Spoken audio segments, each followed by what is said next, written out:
Well, hey there, guys. Greetings and salutations, and welcome back to the channel for today's installment of Open Mic, the show where the mic is open, the floor, as they would say, is yours. What are the things you want to talk about? That's what we're here to do. It's kind of like the John Campea Show, except just much more laid back, much more relaxed, just kind of casual chatting and talking. That's what we're here to do on a very rainy day in California. We've been getting a lot of rain here. It's weird.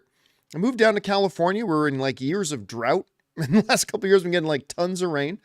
But yeah, a lot of rain here, but it's that's good. Good to have you guys here. And listen, I'm going to let you know there's two different ways that you can get a topic, question, opinion, thought, whatever, on Open Mic. The first way is by using the tip link. The tip link, which you can see right here, streamelements.com/John Campea/tip. You can anytime, 24/7, if like 3 in the morning, a question strikes you and you want to send it in, you can send it in, and then we'll get around to doing it at the next Open Mic. The other way is to use the super chat feature, which is in the live chat.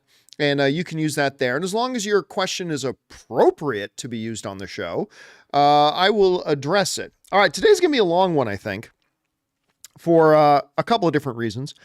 One, we've got all the questions you guys have sent in already. Plus, earlier today on the John Campea Show, we found out that a bunch of super chats that people sent didn't come through to us. We've got a system set up on the John Campea Show where when somebody sets in a super chat, it gets translated through to a third-party software that we use that then can display the super chat on the screen so people can see their super chats up on our screen. Well, for whatever reason, at some point, that software stopped working, and there was a bunch of questions that got sent in that we didn't see. So what we did after the show was done, we went into the back end of the YouTube studio program, and we went in and we pulled all those questions out, and I'm going to address those. So the super chats that didn't get answered in the John Campea Show earlier, don't worry, I got you covered. We're going to answer them here on Open Mic. So we got all the tip questions that came in, all the questions that we didn't get answered on the John Campea Show earlier, plus your guys' live questions. And on top of that, got something I want to talk about. You guys may know, and you've probably seen this because it's going around all over the place, and a whole bunch of people are losing their goddamn minds having to make videos about what Chris Stuckmann said. I will never, I understand making videos to give your opinion. I don't know that I'll ever understand making videos to give your opinion about somebody else's opinion. Somebody said something I don't agree with. I'm going to make a video about it. Whatever. If you're that lonely and you got to do that to amuse yourself, feel free. Anyway, but a lot of people losing their mind. And so Chris Stuckmann makes this video called "We Need to Talk About This," kind of about the Madam Web situation. But the thing about it wasn't a movie review. He wasn't reviewing Madam Web, right? He was specifically making a video editorial about what he sees as studio interference in the creative process, right? That's really what that video is about. The movie wasn't about reviewing Madam Web. It wasn't about talking about the acting in the movie or the plot, it was an editorial video about studios involving themselves, imposing themselves in the creative process, right? That's what the video was about. And I see a lot of, and by the way, there's a number of things he said in that video that I thoroughly disagree with. And I will talk about that, sure, just since we're going to be bringing up the video. And just to balance things out, I will talk about the point, counterpoint, where Chris and I have a difference of opinion on some things here. But a great example is this. There was somebody in the live chat earlier who was just not getting it, who was saying to me, you know, John, Chris says in that video that everything was the studio's fault, nothing was the writer's fault. And I'm like, wait a minute. I watched the video. Point me to where he said that, because I don't think I heard anywhere him say that. And he said, here at this point, he says, I'm not here to bash creatives. I'm like, well, you do know I'm not here to bash the creatives is him giving context to the video. It's a disclaimer. It's not him saying nothing was the creative's fault. You know that, right? But at any rate. So before I even saw that Chris made a video about this, I saw all these videos popping up on my feed about why Chris Stuckmann is wrong and Chris Stuckmann is a sellout and all this kind of stuff. And I'm like, holy crap, I got to go watch this video. What are they talking about? Because, I hated Madam Web, right? Like, we've made that abundantly, maybe even overly so, I admit. We've probably gone overboard on our bashing of Madam Web. But I hate that movie, and I think it completely sucks. So let me give some context before we go into it here. All the videos people are making about what Chris said, the things I disagree with Chris about. Let's go into that here in a sec. But let me set some context first. As a disclaimer, and just so you guys know, I happen to like Chris Stuckmann very much.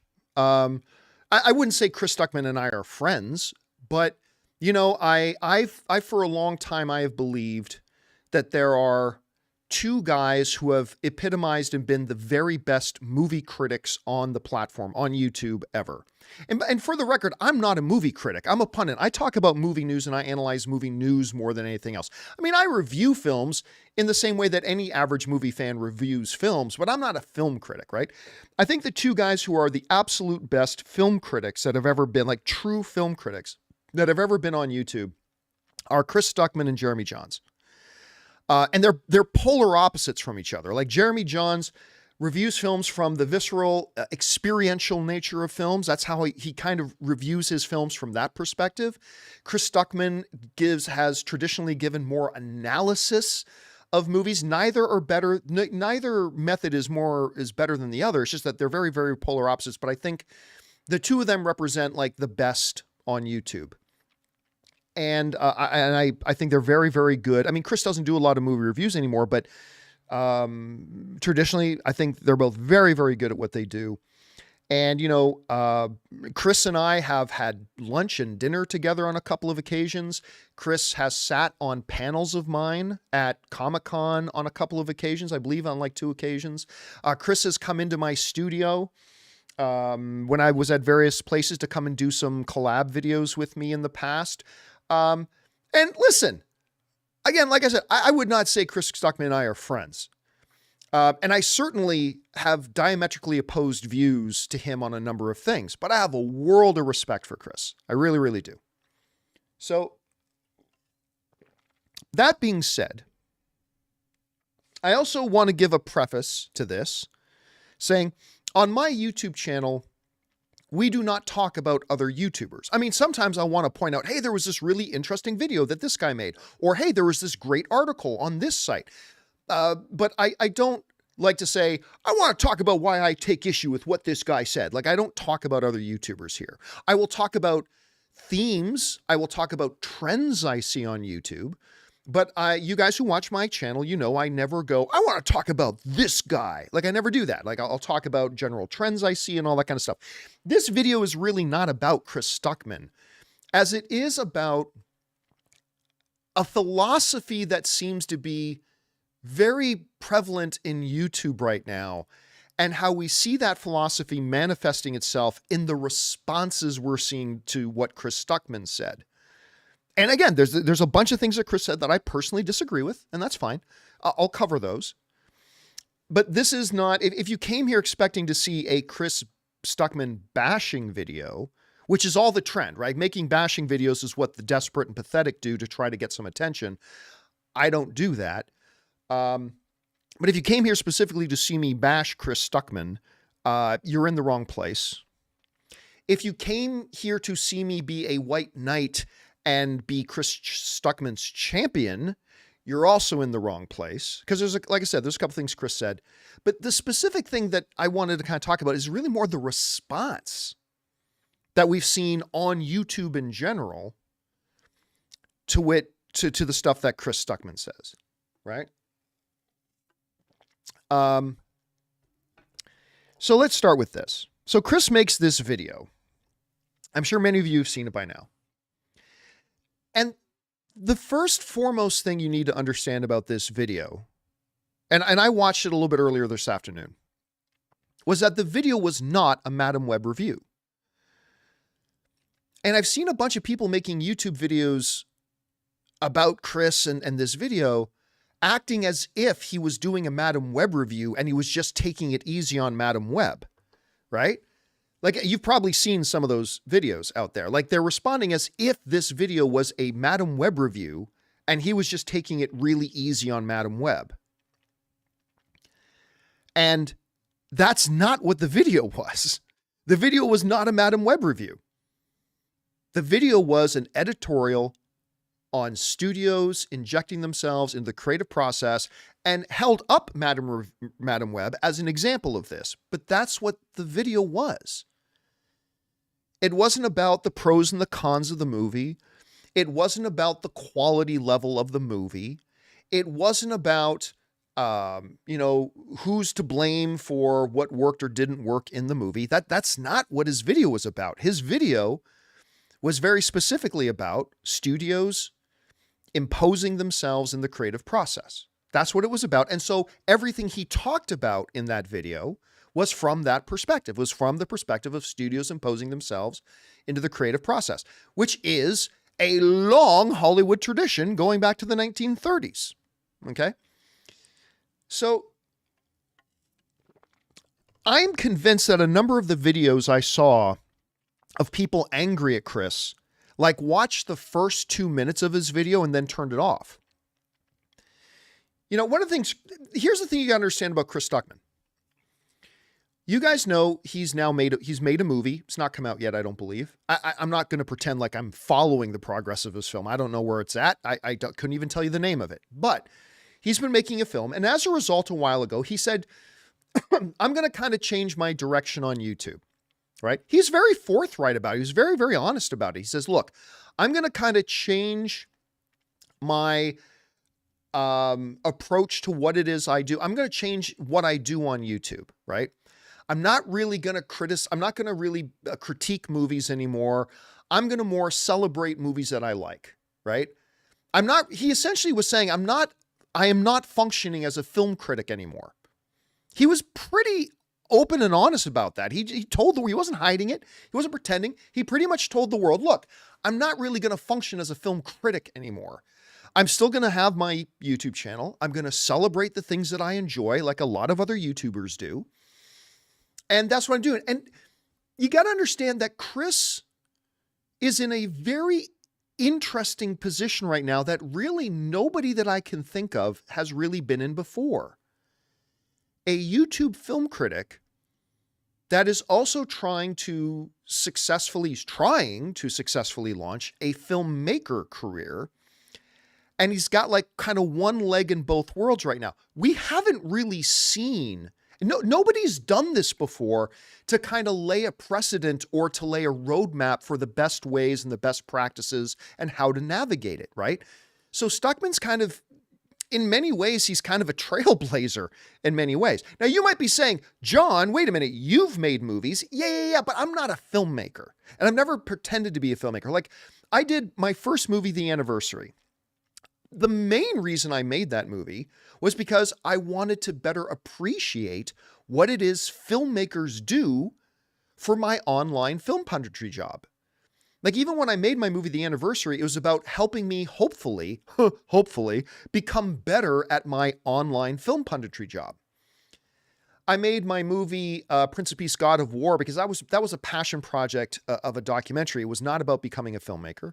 I did movie trailers, A Love Story, just because, well, that kind of fits in my world, right? To make a documentary about movie trailers, I thought that fit. But again, all of my filmmaking has been about hopefully trying, maybe in vain, to make me better at my job. Chris is really the first one who's trying to cross the streams. He's trying to cross over, move between worlds, sort of thing, like an America Chavez, jump realities from being a film critic and yet also being a filmmaker. And I don't know what the right way to do that is, because nobody's done it before. Nobody's done it before. So he's trying to figure it out, right? He's trying to figure out, how do I maintain my YouTube presence to celebrate film and talk about movies the way I love it without being a film critic anymore, because I'm also a filmmaker, and also try to transition to being a filmmaker. It's uncharted territory. Nobody's done it. And I can't help but laugh at people who act like they know how he should do it. You know, everybody is the world's biggest expert on how other people should do things. Have you ever noticed that? I often say everybody's an expert on how other people should spend their money. Everybody's an expert on how other people should do things. Even though they have absolutely zero experience in it themselves, everybody wants to pretend like they know how Chris Stuckmann should be navigating this uncharted territory that will become more of a thing in the future. You're going to see more YouTubers transition into becoming filmmakers down the road, but Chris is really in this uncharted territory and he's trying to figure it out, right? So anyway, let's get back to the Madam Web situation here. So he comes out and says, look, I'm not here to bash on the filmmakers because he's been very clear about that line he's trying to separate himself with. But he did not absolve filmmakers of any responsibility. Again, I watched the video. I was looking for any spot where he said, none of this was the writer's fault. As a matter of fact, there's a place in Chris's video where he said, quite often studios will take what a writer does and like force them to change it. And he says, now I'm not saying that happened here with Madam Web because he doesn't know. So he said, I'm not saying that happened here with Madam Web. I'm just saying that happens often, right? So he was very clear in what the video was about. He was very clear that this was not a movie review. He was very clear about what the purpose of the video was. And yet, the amount of vitriol I have seen pointed at Chris, and again, I'm gonna get into the things here that I disagreed with Chris on in just a moment here. The amount of vitriol I've seen coming from across YouTube about Chris Stuckmann simply saying, I'm not here to bash on Madam Web, but I'm here to talk about what's wrong with studios injecting themselves in the creative project. And by the way, you gotta be a special kind of stupid. I mean, a world-class kind of stupid. If you watched Chris's video and didn't clearly take away from the fact that Chris was obviously saying Madam Web's not a very good movie, right? Like, you have to either be willfully ignorant, plugging your ears, or you didn't watch the video. I mean, clearly if you watch this video, Chris didn't veil it very well that he believed this was a very, very poor movie, but he was using it as the example of studios injecting themselves in the creative process. So and again, I'm not going to point out any of the specific videos that I came across because I came across a bunch of them on YouTube that were just so angry at Chris. So angry at Stuckmann. And I'm not going to point any out. And again, we don't talk about specific YouTubers here, but just in general, I came across one, again, I'm not naming names, but I came across this one that was like, tip that Chris Stuckmann has a responsibility to bash on Madam Web. I'm like, whoa. Take your panties out of your mouth, take a deep breath, and think about what you just said. Chris Stuckmann is a YouTuber. He does not have a responsibility. The only responsibility that Chris Stuckmann has is to be honest. And at every step, he was honest, right? He says, hey, listen, I'm trying to become a filmmaker now, so I'm not really going to be a film critic anymore. I'm not going to be bashing on films, and I'm not going to target creators, but I still want to celebrate the things I love about movies, and I still want to talk about issues in movies that I see came up. And then today, or the other day, he made a video about the issue of studios injecting themselves into the creative process. He's been honest. That's his only responsibility. His only responsibility is to be honest. And at every step along the way, whether you like what he said or not, whether I like what he said or not, or agree with what he said or not, he was just being honest. And he was being honest across the board. That is the only thing he has a responsibility to.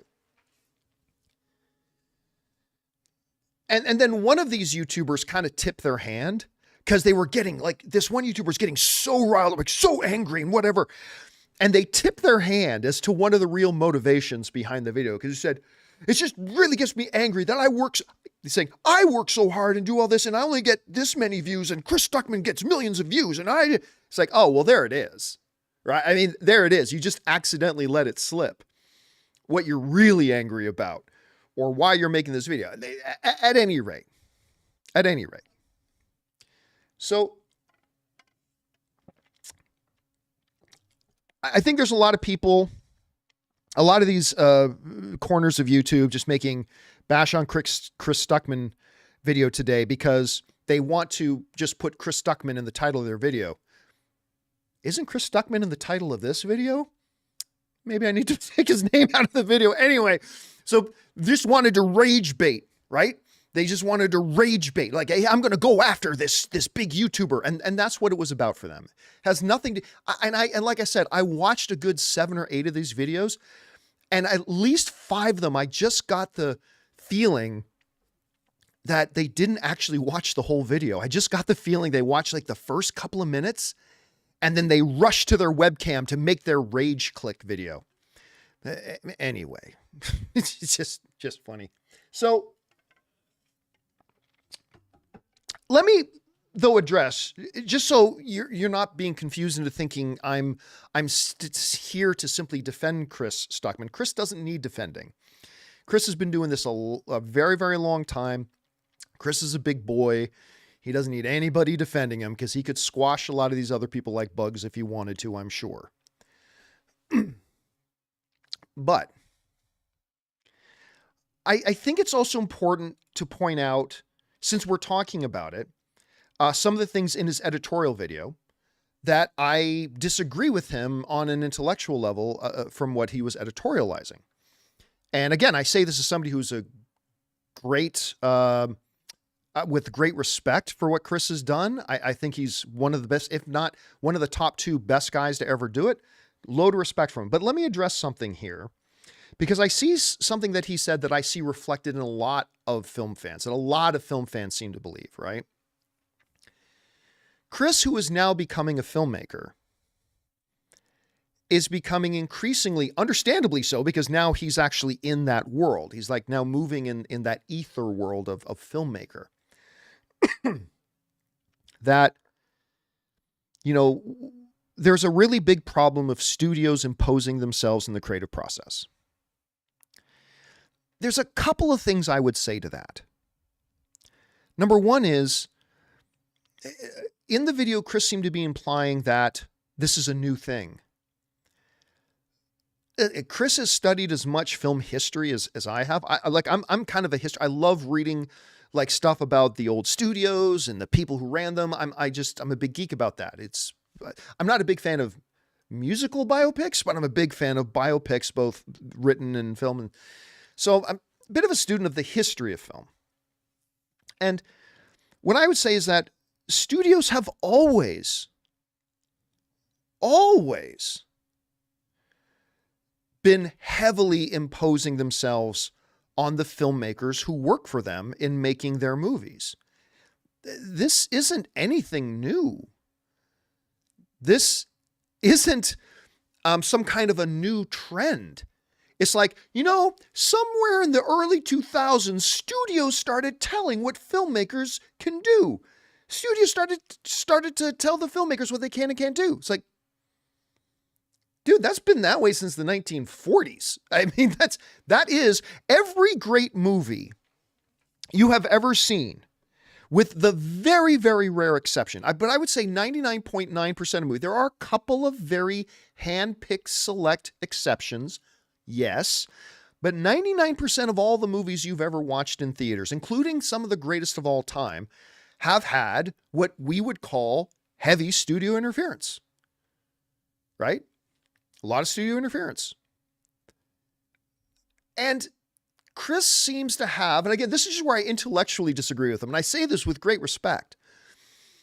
Chris seems to have the same opinion that a lot of film fans have, which I'll never understand, is that the artist is sacrosanct, right? It's like, the artist, you don't interfere with my creative vision. I see the light, and I have a vision for this creative artistry that I want to create and bring to the people. But the thing is, it's never been that way. It's never been that way. And like, even when you go back and watch stuff about, like, we all agree that the Lord of the Rings trilogy is awesome, right? We all agree with that? Yeah. Peter Jackson has spoken many times about the things he had to change and the pushback he got from the studio and the compromises that had to be made that he says ultimately he believes ended up in making a better film. The movie that really launched the golden era of comic book movies today, the first Avengers movie, right? I mean, it got kicked off with Iron Man, yeah, but it was like the first Avengers movie, breaking the $1 billion mark and really kind of creating this new era of $1 billion comic book films. Joss Whedon spoke at length. I mean, I was at the DGA when he was doing the special presentation. He talked a lot about the fact that Marvel heavily interfered, but he, instead of calling it interference, he called it collaboration. You've heard me tell the story before, but Joss Whedon was saying, like, for example, like somebody in the audience asked him, can you give us an example of something they forced you to change? And he said, yeah, my original script was very waspy. He had the Wasp. He was going to have Wasp in the original Avengers lineup, and it was going to play an important part of the movie. He said, but the studio came to me and said, nah, we don't want Wasp, but we want Black Widow. We want Black Widow in the movie. And Joss was like, I have not planned on using I don't want Black Widow in the movie. They're like, we want Black Widow in the movie. So Joss Whedon was like, all right, you're paying for it. I'll put Black Widow in the movie. And made one of the greatest comic book films of all time. I think the greatest comic book film of all time. See,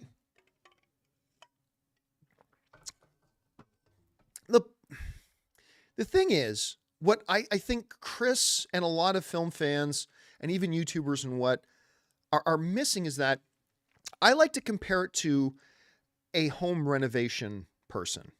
Now, I understand there are differences, so please don't come at me with that nonsense.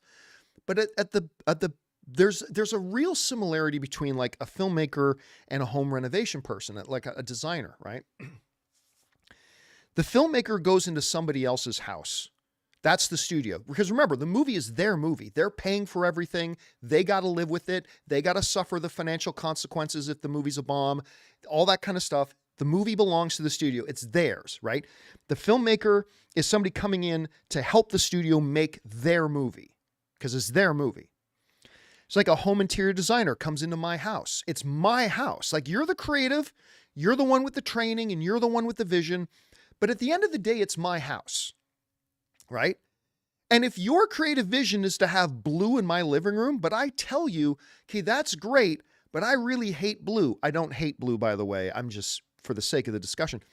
And I say to the designer, that's fine. You have this creative vision, and I like a lot of what you're doing, but I don't want blue in my living room. But I'm the artist. You're impeding on my creative vision. I must be free like a bird on the breeze in the Sahara to float on the glory of angels. That's great and everything. It's my living room, though. I'm the one who's got to live with it. I'm the one who's got to live in it. I'm the one paying for it. And I like your design for my house and everything. And I acknowledge you're the creative, but I don't want blue in my living room. Guess what? There ain't going to be fucking blue in my living room because it's my damn living room. And that doesn't mean I don't respect the creative person doing the design who has a vision for my house and all that kind of stuff. I do. I respect it, all that kind of stuff. Most of what they want to do, I'm going to let them do. But there's going to be certain things that I, as the homeowner, for my own reasons, may want different from their vision. And it's their job then. Now, hear this. This is important, okay? This is important. When I tell the designer about the things I want that's different from their vision, it's not like the designer then just gets to go, well, then I'm just not going to design anything in your living room. No, you still got to do my living room. So now it's the designer, the creative's responsibility to take the directive I've given them and still make something great out of it.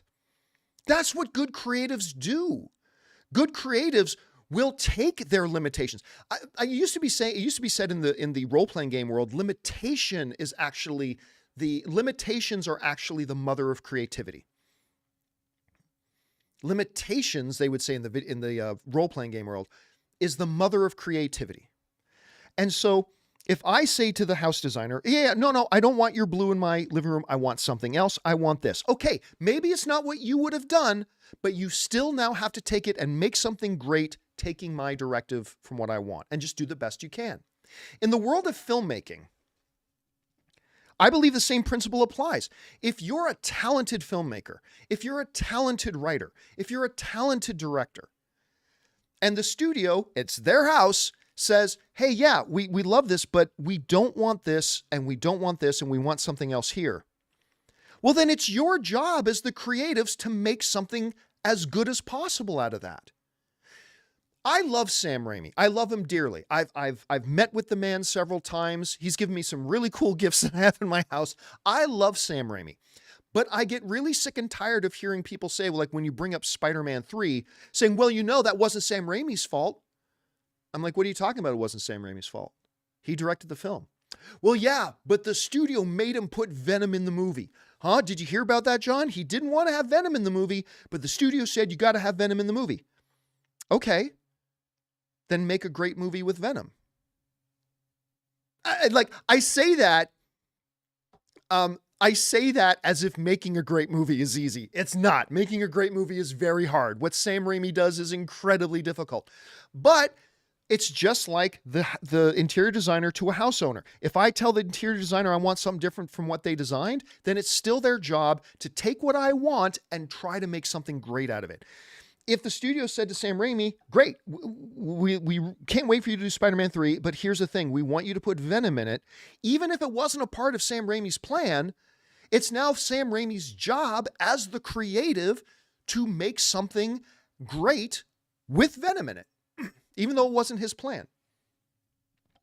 Chris points out several times in his video that, you know, I just feel like here's something that maybe the writers wouldn't have done or whatever. And we don't know if that's true or not. And he says, he acknowledges, he's very, very honest. He acknowledges we don't know that that's the case with the writers and Madam Web or not. But I would submit to you that even if such limitations were put on the writers and the director, it is still their responsibility then to take whatever directives they got and try to make something great out of it.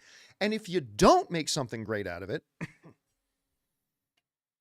then you bear some of the responsibility. And by the way, contrary to what some YouTubers will tell you, Chris Stuckmann did not say none of the responsibility of how bad Madam Web was the artist's fault. He never says that.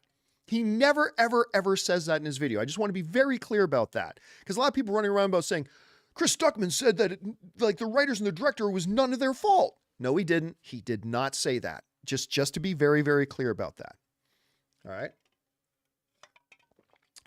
When you get something like Madam Web, there's a lot of blame to go around, right? It wasn't just the writers, and it wasn't just the director, and it wasn't just the idiot studio heads, and it wasn't just the performances, and it wasn't just the editing, and it wasn't, I mean, listen, when you get something that's as big as a train wreck as Madam Web is, there's a lot of blame to go around. Can we all agree on that? There's a lot of blame to go around. But to take umbrage with the fact that Chris Stuckmann changed his direction a while ago to say, listen, I'm not really a movie critic anymore. My YouTube channel is now more about movie celebration. I like to talk about the things that I love because I'm partially this and I'm partially trying to be a filmmaker at the same time. He was forthright about it. He was honest about it. So what the fuck is the problem? That being said, I disagree with a number of the things that Chris said in his video about, you know, studios shouldn't interfere in the sacred creative process. I think that's bullshit. It's their movie. It's their money. They're not just paying the director's salary. They're paying for the whole damn movie. They're paying hundreds of millions of dollars to make a movie, and it's their house. And every movie in Hollywood history, with very, very, very few exceptions, almost every film in Hollywood history has been made under those circumstances, that the creators are brought in to bring a movie to life, but it's going to have to be under the direction of the studio because it's their movie. So all this outrage over what Chris Stuckmann said, I think is complete nonsense and just a lot of attention whoring. And I say that as somebody who completely hated Madam Web and disagree with much of what Chris said. But I respect that Chris has that point of view. I don't think there's any nefarious reason why Chris has that point of view. And by the way, for some of the nitwits out there saying Chris just doesn't want to step on anybody's toes, guess what? Chris Stuckmann is trying to become a filmmaker. And he just made, how long is this video? A 16-minute and 9-second video shitting all over the studios. Right? Don't tell me Chris is just afraid to step on people's toes when he just spent 16 minutes and 9 seconds shitting all over the people that he hopes to be his future employer. Do you hear yourselves? Oh, Chris just didn't want to offend anybody. Chris just didn't want to step on anybody's toes. He was literally just shitting all over the people he hopes will pay him someday. Are you stupid? Don't tell me Chris just didn't want to offend him. If he didn't want to offend anybody, he would not be going after the people he wants to hire him someday.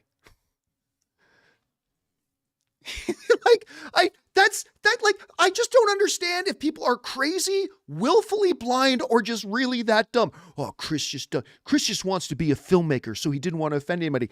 Yeah, Chris wants to be a filmmaker, and he just spent 16 minutes taking nothing but shots at the type of people he wants to work for.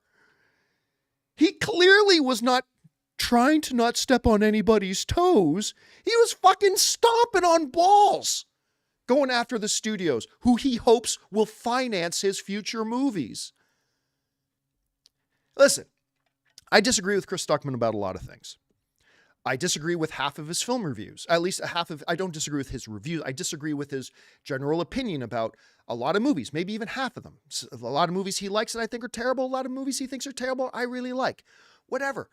That's irrelevant. That doesn't matter. I've always appreciated him for his ability to express his opinion and break down his opinion and let me understand why he thinks what he thinks. And that helps me better understand what I think, whether it's the same or completely different from what he thinks. He was very clear a long time ago that his YouTube channel was taking a change in direction. He said ages ago, I'm not really a film critic anymore because I'm trying to do this other thing. Unless you think you know better how to do it, nobody's ever really done it before from the YouTube space. Not really, not to any significant degree. And Chris is trying to navigate this and figure it out. And it's just laughable to me when I see these people out there who think they know how to do it when they've never done shit. So, do I agree with Chris's video? No, not in the least. I don't agree with Chris's video and the basic premise that the main heart of the problem is studio interference. I don't agree with that whatsoever, and I've already explained why I don't agree. That doesn't mean my opinion is more valid than Chris's or vice versa. I don't agree with him. But you know what I'm not? I'm not angry at Chris for expressing his thoughts on this. I'm not angry at Chris for deciding, you know what, from now on, and he said this ages ago, I just want my YouTube channel to be a place where I celebrate the things I love. I celebrate movies. I'm not here to bash on creatives. I'm here to be a place where I talk about the things I really like and do some editorial videos on issues I see in the world of filmmaking. I'm not mad at him for that. He's never been dishonest. He's always been very forthright. And he came out and did a video about studios imposing themselves on creatives. And there are people losing their shit as if he just said Madam Web should win an Oscar. It's profoundly idiotic. It's profoundly idiotic. And I say this as somebody who disagreed with most of what Chris said, right? I disagree with most of what Chris said. So anyway, I brought all that up because yesterday somebody wrote in, before I had a chance to watch Chris's video, somebody wrote in on Open Mic the other day and said, you know, John, Chris Stuckmann's getting a lot of backlash for what he said about Madam Web. And I hadn't seen the video yet. So I just said, well, that's kind of stupid. Who cares? I mean, if film is subjective, some people are going to like it, some people aren't. I think it was terrible, and I'm going to talk about why I think it's terrible. If he didn't think it was terrible, there's nothing wrong with that. We can disagree, and that's cool. No big deal. But I hadn't seen the video yet. So when I finally saw the video today, I thought, oh my God, we got to talk about this. Again, I'm not centering anybody out. I'm not trying to burn any one individual out there. It's just that I see all this stuff on YouTube as a trend, and I feel like I will address trends on YouTube without, trying to throw anybody individually under the bus. It's really dumb. It's really, really dumb. So anyway, guys, there's that. Kind of my thoughts on it. I'm sure you guys have thoughts too, but for now, and if you have some thoughts about that, go ahead and feel free to share them in the super chats and stuff like that. I do still have the super chats open, although they won't be open for terribly much longer because we got a lot to still cover. And let's start covering it, shall we? Let's get over to your questions. And we're going to start with the ones that people sent into the tip link, and then we'll get to the ones of you guys who are watching live, because I'm sure you guys are going to have some thoughts, opinions on the Chris Stuckmann video and the backlash that it seemed to get, as ridiculous as it is. So let's get over to it, shall we?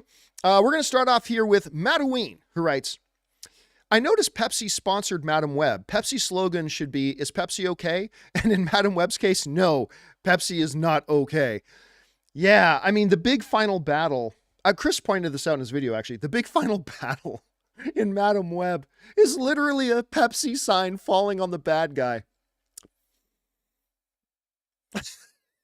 It's like item number 7265 of everything that's wrong with Madam Web.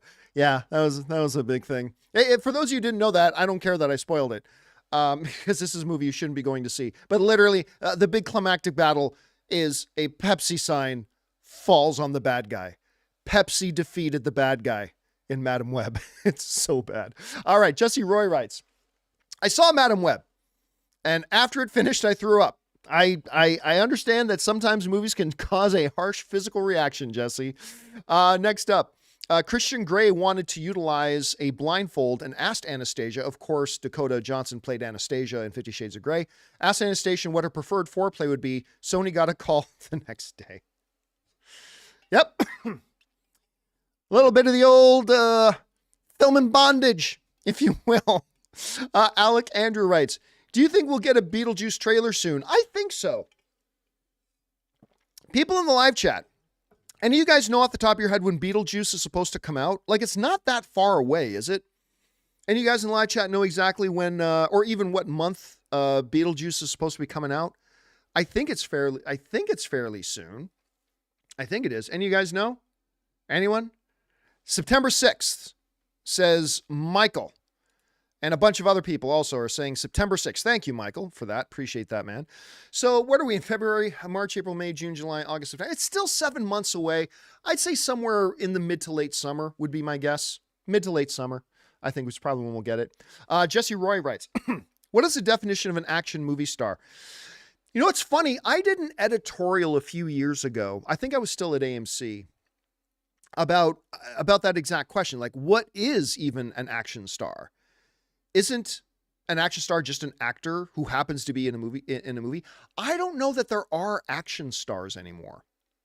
Like it used to be back in the 80s. You had Jean-Claude Van Damme. You had Sylvester Stallone. You had Arnold Schwarzenegger. Like when I was a kid watching the ninja movies, I had Sho Kasagi. You had, what was the one guy's name? Something Speedman. There was a couple, Michael Dudikoff was around there too. Like, so there used to be this era when like there were guys in movies who were specifically action movie. Like that was what they did. You didn't see Jean-Claude Van Damme doing Sense and Sensibility. You didn't see Arnold Schwarzenegger doing Henry V, right? They were action actors, and they were looked at a little bit differently because they did action films. They were action stars. Bruce Willis is another one. Thank you, Nigel, in the live chat there. That Bruce Willis was a good example of an action star in that era. Today, oh, thank you, Richard. Jeff Speakman. That's right, from Perfect Weapon. That dude's hands were so fast. It was crazy. But yes, it was Jeff Speakman. Thank you. Today, there are maybe two, Dwayne "The Rock" Johnson and Jason Statham. I mean, that's really maybe the last two true action stars. And so I don't know that it's really, I mean, some people saying Jason Momoa, but Jason Momoa can do comedy. I mean, he can do other things too. Tom Cruise, again, he's an Academy Award nominated actor. He's not just an action guy, right? Keanu Reeves is more than just an action guy.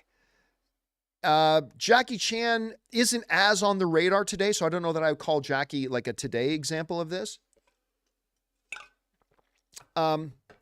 So yeah, it's just, it changes over the years. And I don't know if we're ever going to get that era of the action star again, but we'll see. I sure hope we do. All right. HV3 writes, what did you think of Silent Night? I liked Silent Night, as a matter of fact.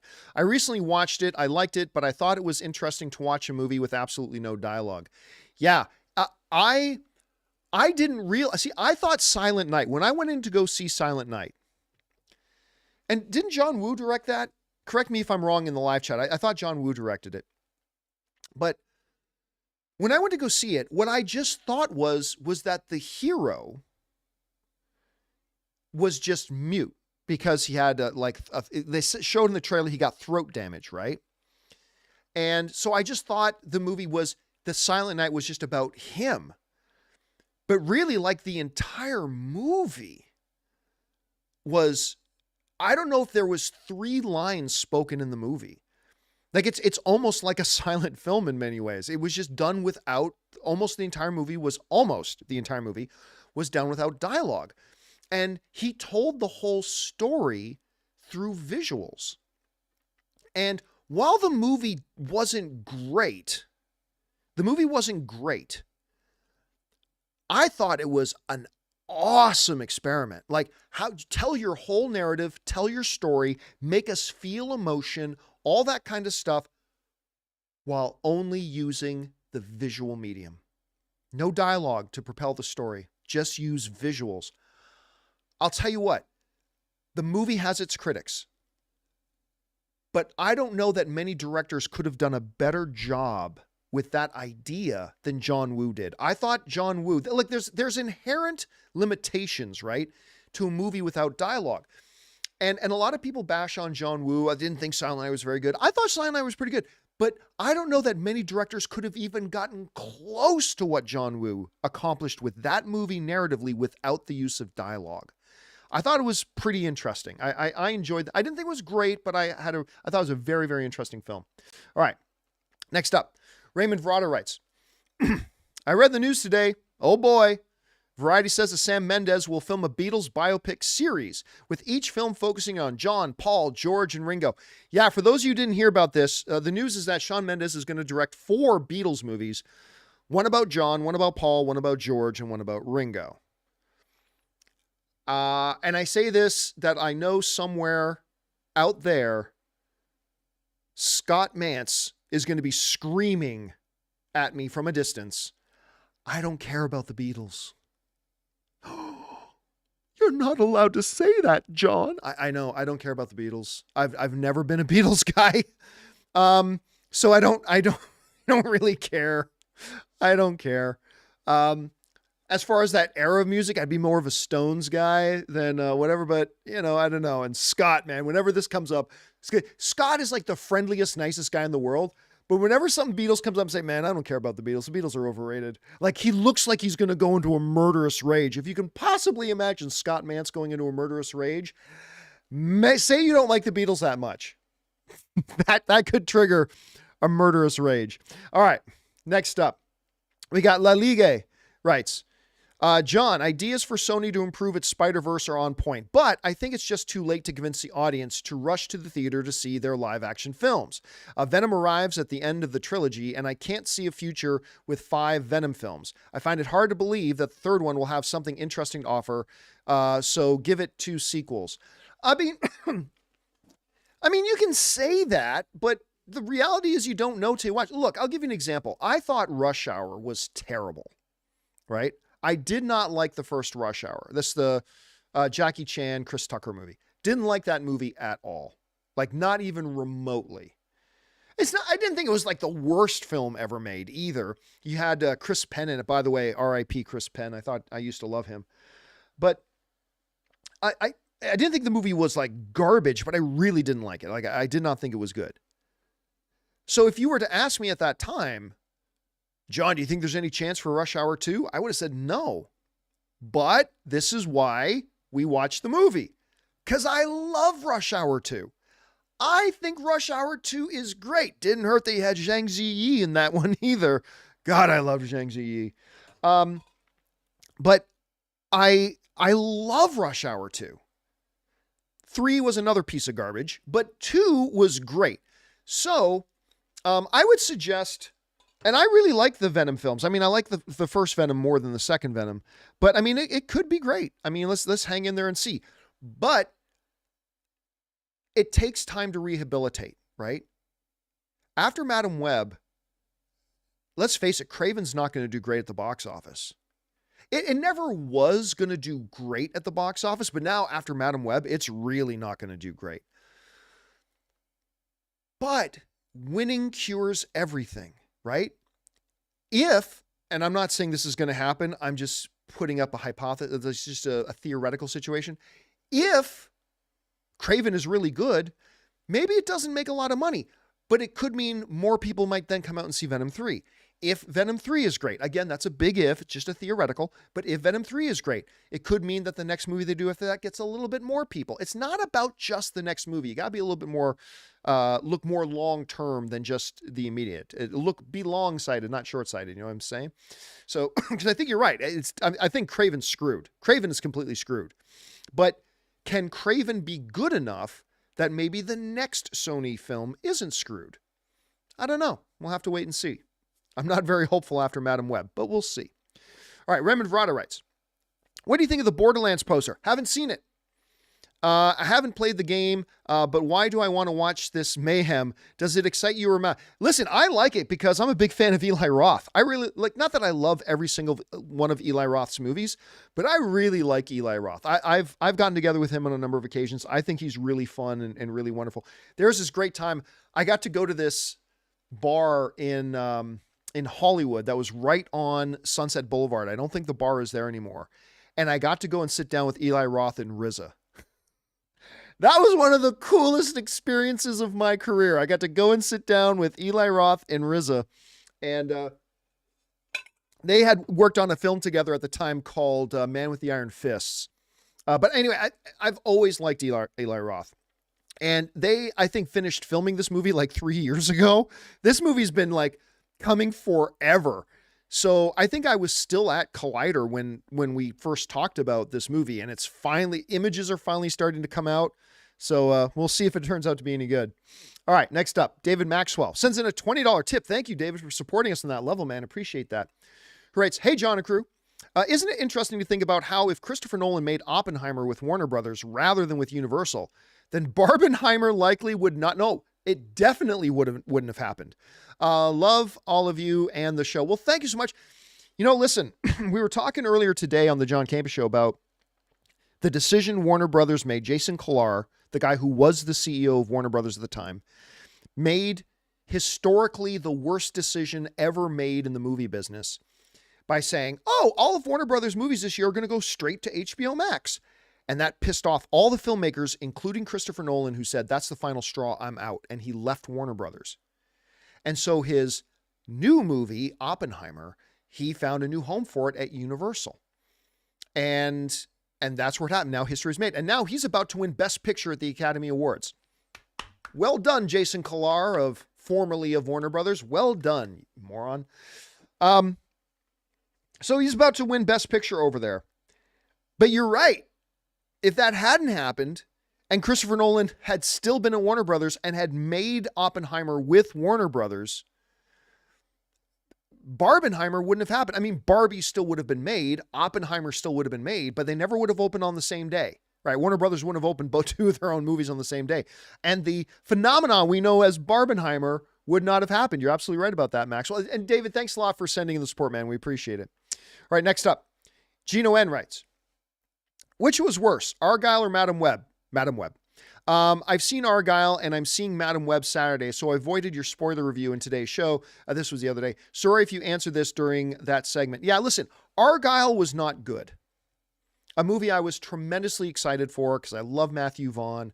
Obviously, I love Henry Cavill, Sam Rockwell, Bryce Dallas Howard, Bryan Cranston, Samuel Jackson. I mean, I was really excited for that movie, and it's really not good. But that's the thing about Argyle. It's not good. It's not trash. It's not a dumpster fire. Madam Web, while not the worst film in cinematic history, I can name 5 that were worse off the top of my head, but Madam Web is trash. That's just my own opinion, my own subjective opinion, but you're asking me. Madam Web is a dumpster fire, and Madam Web is trash. I would watch Argyle 50 more times before I'd watch Madam Web again. Although I'm curious to watch Madam Web again just to find all the things I missed in it. Anyway, that's just me. All right, Garden Variety Vagabond writes, John, you said actors always know the film they are in. Bill Murray in Garfield. Need I say more? I don't know the reference. Are you saying that Bill Murray didn't know he was doing a Garfield movie? Is Bill Murray that dumb? Did that really happen? Is that a real thing? Bill Murray literally was just going into a sound booth and reading lines and he didn't know it was for a Garfield movie? If so, that's a story I've never heard before. That'd be interesting. I've never heard that before. All right. Next up. Garden Variety also writes, are you planning to see Lisa Frankenstein? Your thoughts? Yes. I was not planning on seeing it because you guys know that I don't, let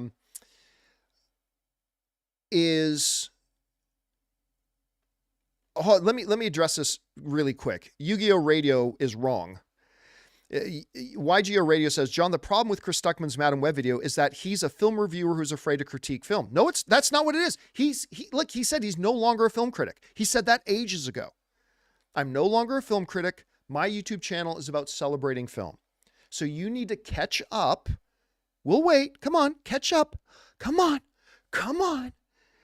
Get over here. 2019 was a long time ago. Get on over here. Get caught up to the present day. Yeah, so no, that's the problem. People were treating it like he's a film critic who's just afraid to critique. No, he said he's not really a film critic anymore. That's not what his YouTube channel is anymore. Hasn't been for a couple of years. He's there specifically just to celebrate movies he loves. And I see no problem with that. If that's what he wants to do, there's nothing wrong with that. So anyway, there you go. Yeah, and yeah, Stuckmann's reviewed films for years and years and years and years. The positives and the negatives, but he said he changed directions. My channel is now about celebrating stuff I really like in movies. And that's what he wanted his channel to be about. And he was honest about it, and he was forthright about it, and he told everybody that's what his channel was now. So everybody else has just got to get over it. All right. Next up, am I planning on seeing Lisa Frankenstein? Yes, I wasn't planning on seeing it because a couple of years ago, I gave myself permission that I don't have to see every movie anymore. I've been doing this for 20 years. If there's movies out there I really don't want to watch and don't look like they're appealing to me, and I'm not morbidly curious about them, then I don't watch every movie anymore. And Lisa Frankenstein, quite frankly, did not look good to me. But I've been hearing from a lot of you guys that it's actually pretty good. Chris Carr saw it and she said she really quite liked it. So yes, now look, I got my birthday weekend coming. Thursday, I'm seeing the Leafs play. Friday, I'm seeing U2 at the Sphere. Saturday, we're going to go see Bad Bunny. And Sunday, I'm seeing Dune 2. But sometime next week, I'm going to go see Lisa Frankenstein because enough of you guys convinced me that I should. All right, next up. Let's see. Anonymous writes, was set up on a blind date yesterday and was stood up. That sucks, man.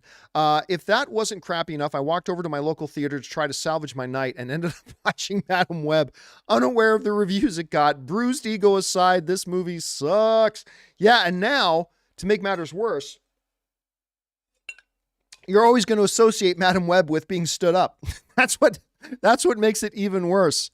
All right. Let's see. Garden Variety Vagabond writes, do you feel that names like He-Man, She-Ra, and Skeletor will work in 2024 on the big screen? Yes. Then the haircut. No, the haircut will have to change.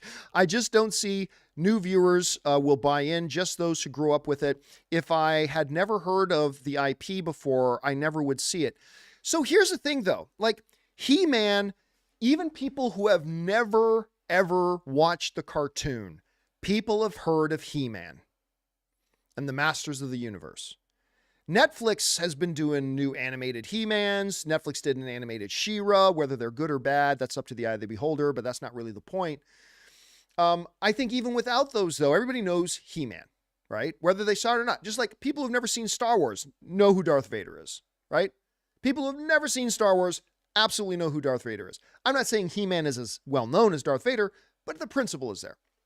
And because it's such a well-known, a completely well-known IP, his name is He-Man. Yeah, you can keep that name. That works. Skeletor, little cheesy. It's a little on the nose. He's a skeleton. Skeletor. Sure, that's fine. But I don't think it's going to be a problem. I do think they need to change his haircut. No, John, his haircut's good. No, it doesn't. His haircut does not need to be that. He needs to be big and muscular. His haircut does not need to be that. So I think they will adjust the haircut.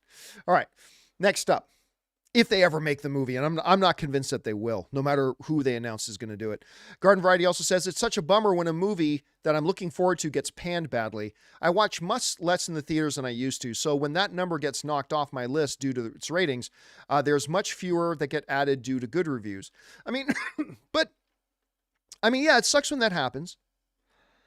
And inevitably, I'm sure somebody's right now typing in the live chat, you know, don't listen to what other people say. Just go to see whatever you want to see. Well, see, here's the thing. I don't believe in that mentality. Just go watch everything. Movies are an investment of time and money. Time you never get back. And money, it's hard to get back.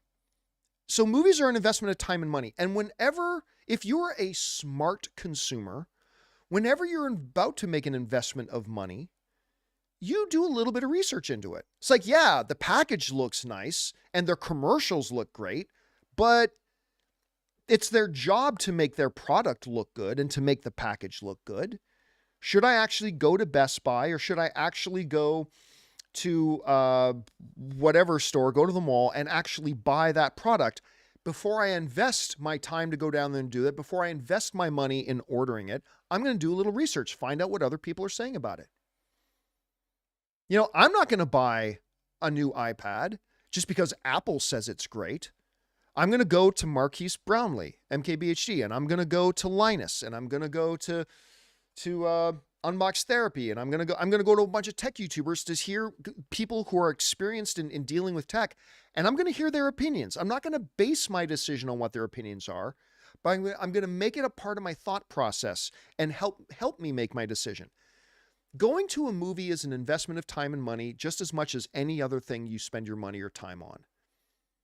And if you just are going to let the studio and their sales pitch be the only thing that determines whether you go to see a movie, I don't think that's being a wise consumer, to be frank with you. It's the studio's job to make a big, bright, beautiful package and, ooh, look at our trailers. Because their trailers are commercials. Their trailers are specifically made to entice you to give them your money. And so, yes, make trailers a part of your decision-making process, but I really encourage people, if you're going to invest your time and money, spend a little bit of time and hear what other people have to say.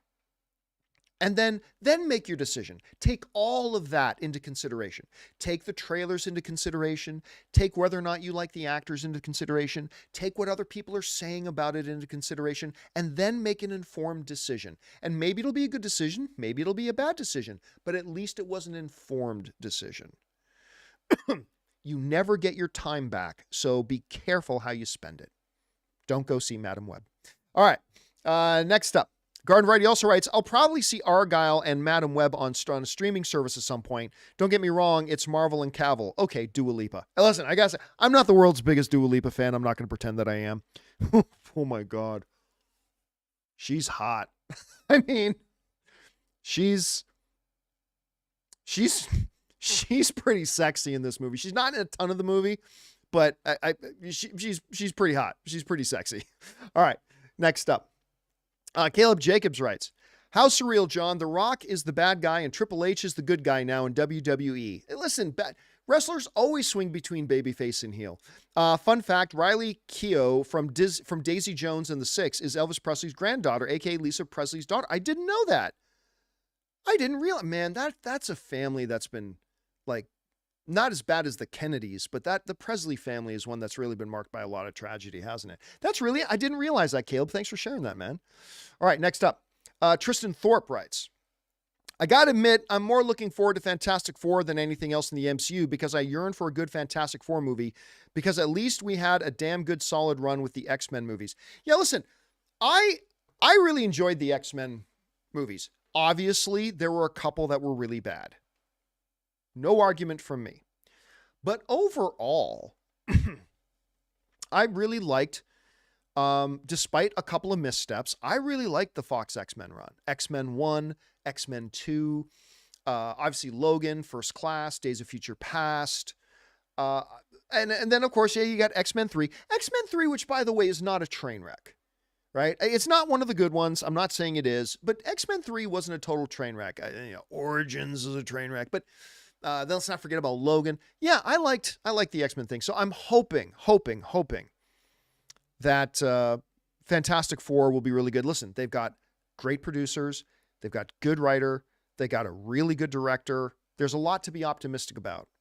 Still might be bad, but at least it's got some things working for it. All right, Garden Variety again, who writes, John, Saturday Night Live already had a Dune popcorn bucket skit. Yes, they did. 2 weeks ago, 1.2 million views, eating popcorn out of my bucket. Then I'll take it home and blanket. Yep. Yep. They certainly did. I mean, come on. They had to know when they designed that thing what everybody would think. Garden Variety writes again, you were mentioning someone fired from wrestling and people expecting a return. Norm Macdonald was the host of Saturday Night Live after only being fired for a year and a half earlier. His monologue was assuring us that he isn't that much better. The show just sucks more now. Oh man, I miss Norm Macdonald. True story. Do you guys remember Norm Macdonald? For a very short, I think it only lasted one season, but he had his own late night sports show. It was comedy. Like, it was a comedy show, but instead of like Weekend Update on Saturday Night Live, it was specifically about sports, and all of the comedy was surrounding sports. Ann and I, because I love Norm Macdonald, Ann and I went to a live taping of it. We actually got tickets and we were at the live taping of one of the shows. That dude was so funny. Oh God, I miss Norm Macdonald. He was so great. All right. Matthew Grant writes, I just stumbled across the new trailer for Netflix's Damsel with Millie Bobby Brown and goodness Robin Wright and Angela Bassett, and it looks awesome. Or Goddesses Robin Wright, and it looks awesome. Millie is the damsel in distress trying to survive being sacrificed to a dragon's pit. Yeah, I heard that came out today. I haven't watched it yet myself. Haven't seen it yet myself, but I've heard good things about it. That the trailer was good. I have no idea if the movie itself is going to be all that good or not, but here's hoping it is. I'll go check it out. I like Millie Bobby Brown. I wasn't a huge fan of the Enola Holmes movies, to be honest with you. Even though Henry Cavill is in it, I thought Henry Cavill was great. But I wasn't. A lot of people loved the Enola Holmes thing. I didn't hate it. I didn't hate Enola Holmes. I just didn't think it was all that good, but whatever. All right. Next up, we've got Patrick, who writes 1 of 2. Hey, John, I just watched the Kingdom of the Planet of the Apes trailer, and I noticed something I've not heard you talk about in the show. Notice in the trailer, Freya Allen's character is the only human wearing real clothes. A couple of people brought that up in the live chat part of the John Campea Show earlier in the week. Let's see. Heard her talk. I bet she's the only human that can, and her character is actually the equivalent to Charlton Heston's character in the original Apes movie, at least from an origin standpoint. What do you think? Thanks for all that you do. Well, yeah, somebody else brought that up. One of our viewers brought that up in the live chat on the show earlier in the week, or late last week. I can't remember which. And I said, I think there's one of two options here. Either she is analogous to the Charlie Sheen, to the Charlton Heston. Charlton Heston is very different from Charlie Sheen. She's a comparison to the Charlton Heston character. Or, this is what I kind of think maybe. She's more comparable to Caesar in the first Planet of the Apes movie with James Franco. Because, in that world, monkeys are not that smart. And then all of a sudden there's this one who really is. And I wonder if she's that, but from the humans. Like in this world now, the humans are all dumb until this one girl comes along who's actually kind of smart. I mean, I don't know. It's going to be interesting to see, but it's definitely going to be a point in the film, no doubt about that. All right. Somebody, Rachel Knight online is saying, now I want to see Charlie Sheen Planet of the Apes movie. Yeah, that would be a very different movie. All right. The Tick writes, Return of the King is as close to perfect a movie can get. But if Peter Jackson just kept these lines in it, then it would have been perfect. My friends, you bow to no one, except for you, Pippin. Piss off. You were useless and made things worse all the time. Here's the funny thing about Peter Jackson's Lord of the Rings. So many people forget today.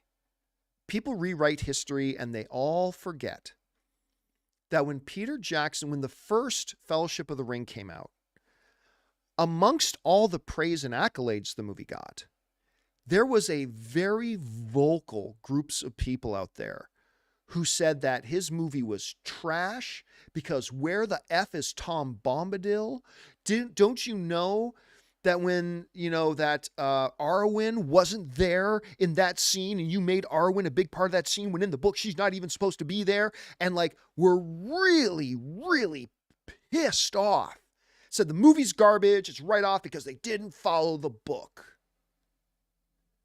Well, it's one of the greatest trilogies. Some people think it's the greatest trilogy of all time. It's one of the greatest trilogies of all time in the cinemas.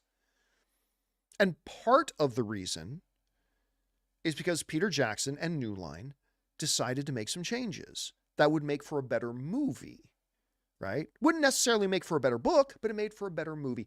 That's why today, when people get all uppity about, in the book, they did this and they didn't do that, so this movie sucks. It's like, stop basing your judgments on how close they follow the source material. Base your judgment and judge a movie on its own merits. Is it good? Lord of the Rings was awesome. But yeah, it's just kind of funny when I think back to that. Okay. Last question, then we're going to take a quick little break here so I can refill my drink. The Dumb of All Fears writes, I'm torn.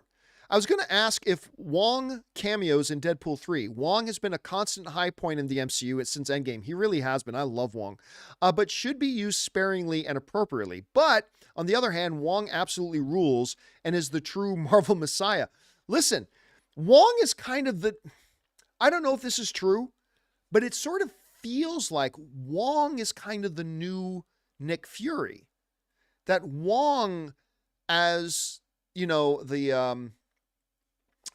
as the master of the mystic arts and all that kind of stuff, as the sorcerer supreme, Wong is kind of like becoming that thread that ties everything together.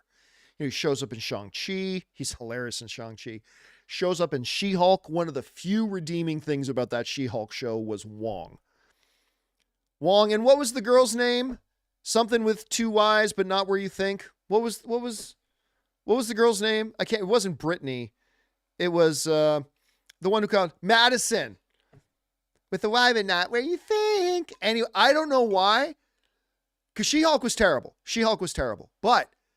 And when that Madison character first popped up, I thought, oh my God, this is so painful. But by the time the show was over, I'm like, I can watch an entire series of just Wong or Wongers. Wong and Madison. I don't know why. I could watch an entire show of that. I would be hooked on that. Anyway, yeah. I could see Wong popping up in Deadpool 3. I haven't heard that he would be. I have no reason to believe that he would be, but I could totally see it. I could see it happening. All right.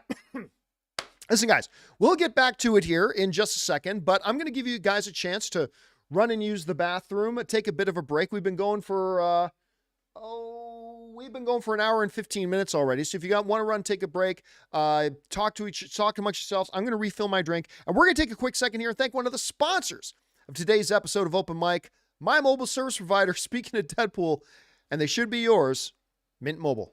Guys, we want to take a second to thank a sponsor of this video, Mint Mobile. On average, it takes about 30 days for a person to break their New Year's resolution. So if saving money was on your 2024 list, your odds aren't looking that great. Luckily, I have a 100% guaranteed way to save you money this year. Just switch to Mint Mobile. For a limited time, wireless plans from Mint Mobile are $15 a month when you purchase a 3-month plan. That's unlimited talk, text, and data for $15 a month. I've told you guys many times that after switching to Mint Mobile, I am spending less than a third on my cell bill than I used to with a major carrier. Say goodbye to your overpriced wireless plans, jaw-dropping monthly bills, and unexpected overages. All Mint plans come with unlimited talk and text plus high-speed data delivered on the nation's largest 5G network. And don't worry about having to change phones or numbers. Use your own phone with any Mint Mobile plan and bring your phone number along with all your existing contacts. So guys, to get this new customer offer and your new 3-month unlimited wireless plan for just $15 a month, go to mintmobile.com/Campea. That's mintmobile.com/Campea. Cut your wireless bills to $15 a month at mintmobile.com/Campea. Additional taxes, fees, and restrictions apply. See Mint Mobile for details. And thank you to our friends at Mint Mobile for sponsoring today's episode of Open Mic. Okay, guys, let's get back over to the questions here, shall we? We're going to pick up things with Nick, who writes, "Hey, John. According to the IMDb website, they have Emma Corrin listed as playing Cassandra Nova in Deadpool and Wolverine." Okay, here's the thing. that might be true. It might be. But this is important to understand about IMDb. A lot of people can go in and change IMDb. Now, IMDb is 100% rock solid reliable for movies that have already come out. Like movies that have come out and are now in our rear view mirror. IMDb, almost 100% accuracy. Not 100%, but almost 100% accuracy. Often, stuff on IMDb with movies that have not yet come out will later be changed or are off a little bit or are wrong. I'm not saying that that's wrong. I'm just saying take it with a grain of salt. Don't go to the bank with it until after the movie comes out. That's all I'm saying. It may very well be true. I'm just saying take it with a little bit of a grain of salt until the movie comes out, because IMDb will sometimes be wrong more often than after a movie comes out, before a movie comes out. All right, Murray Reich writes, "Saw Lisa Frankenstein and I thought it was charming. Everybody is saying is actually pretty good. A hard PG-13, has a Tim Burton, Edward Scissorhands ring to it. The trailer certainly made it feel that way. I always loved Catherine Newton in Supernatural, Me Too. That's the only thing that appealed to me about that movie, was that Catherine Newton's in it. She was great in this too. An original film nobody went to see. I think it will be a cult classic." Yeah, again, Murray, I am one of those guys who took a pass on it. I'm like, yeah, you know what? I didn't think the trailer was very good. Not interested. But I've had a lot of people like you tell me it's actually pretty good. And now I think next week I'm going to have to take myself out to go see it because it's sounding really good. All right, Murray also writes, "Also, I saw The Beekeeper and I thought it was a lot of fun. We've seen these movies before, but Jason Statham was once again great. He doesn't really have any character growth, Terminator-like, but seeing him take down people who did shitty things was worth seeing. I finally got around to watching Beekeeper, and I remain a Jason Statham fan. Jason Statham will never be accused of being one of the world's great thespians, but I can watch him play that role all day. I think he's terrific in it. And there's something viscerally very satisfying about watching the hero. The same is true in Reacher. There's something very viscerally satisfying about watching the hero kick the living shit out of really bad people, right? There's something great about that. And by the way, I have a little bit of a bias with Jason Statham, because the very, very first, I'm going to see if I can find it. Give me a second here to see if I can find it. The very first celebrity interview I ever did, and was, let me see, I'm bringing it up here, was back when I did the movie blog. That was my very first website, the movie blog. That's how I got started 20 years ago. And Jason Statham was the first celebrity guy to do an interview on my little stupid website. And it was for Crank. And actually, this is part of the reason why I met my wife, Ann, because through this, I became friends with the directors of Crank, Mark Neveldine, Taylor and Neveldine. And Mark and Brian were wonderful to me. And then I later helped them out with one of their future movies. And then it was through an after party that I was helping them out with for one of their movies that Anne attended because she was a fan of Milo Ventimiglia and met Milo Ventimiglia, invited some members of his fan club to come to this after party. And I was there, and that is the night Anne and I met. Partially because of Jason Statham, more because of Mark Neveldine and Brian Taylor. Also very, very because of Milo Ventimiglia that I met my wife Anne. But yeah, Jason was the first guy to do an interview on my piddly little website, The Movie Blog, and I will always be grateful to him for that. All right. Next up, by the way, when was that interview? Oh my God. Oh my God. This interview was 17 years ago. 17 years ago. It's when that interview happened. Woo, I told you I've been doing this for a long time. All right. Next up, Norf writes, have you seen the trailer directed by Kobe Ibi? I won't say the name of it, but it's coming out next month. Interesting premise. Not sure who it's marketed for. Again, unless I know the name of the movie, I really can't help you out on that, Marnarf. So I cannot say whether I saw the trailer or I didn't. All right. Jake Gehring writes, John, I don't know how much you are into anime. Honestly, not that much. But a show you really should check out is Jujutsu Kaisen. Truly spectacular. Also, we are less than a week away from AMC's The Ones Who Live, with the return of both Rick Grimes and I can't remember the name of the girl in the show. I tapped out of all things Walking Dead. I think in season 5 or 6 of Walking Dead. Yeah, I think it was around season 5 or 6 of Walking Dead that I tapped out. It was just the same to me now. So I'm not really interested in the return of Rick, to be honest. I didn't watch any of the Fear the Walking Dead show. And then there was another one that they did with, who's the guy with the baseball bat named Luce? I can remember the name of the bat, Lucille. But what was the character's name again in the live chat? Somebody's saying I tapped out when Glenn died. I was fine with that because I think it's ballsy when movies or TV, and by the way, Negan was his name. Thank you, Max Only. I think it's ballsy when showrunners will kill off a significant character, especially if it has a narrative purpose. Like the TV show, I mean, yeah, we could have met Negan as the next bad guy, right? Like, yeah, we could have met the next bad guy. But have the new bad guy show up and make the first thing he does is kill one of the beloved characters? Ballsy. I thought that was ballsy. And I say that as somebody who really liked the Glenn character. I really like the Glenn character, but I thought my favorite character on Sons of Anarchy was Opie. And I thought it was really ballsy, and it really just drove the narrative of the show and made me feel more emotionally convicted about when they killed off Opie, even though he's my favorite character. Right? So I thought it was kind of ballsy that they did that. Anyway, next up, we got Amin, who writes, I was watching the BAFTAs, and partway through, I saw the winners were being announced early online. Then I learned that the ceremony actually happened several hours earlier. So dumb. It ruined the surprise. I don't know. They just became super irrelevant to me. Well, here's the thing, Amin. I don't know where you live, but you got to understand that the BAFTAs take place in the UK, which is many hours time difference from us. So you were not going to get a live broadcast of it here. They were going to, it was going to be tape delayed. It was going to be time delayed, right? There's nothing they could do about that unless, I don't know what time it would have been, but unless you wanted to get up and watch it in 3 a.m. But yeah, there was nothing they could do about that. That's just part of the reality of the fact that it was, in another part of the world. All right. Yasmar writes, the Amazon guy hyping up Casey's powers only for her to astral project and help.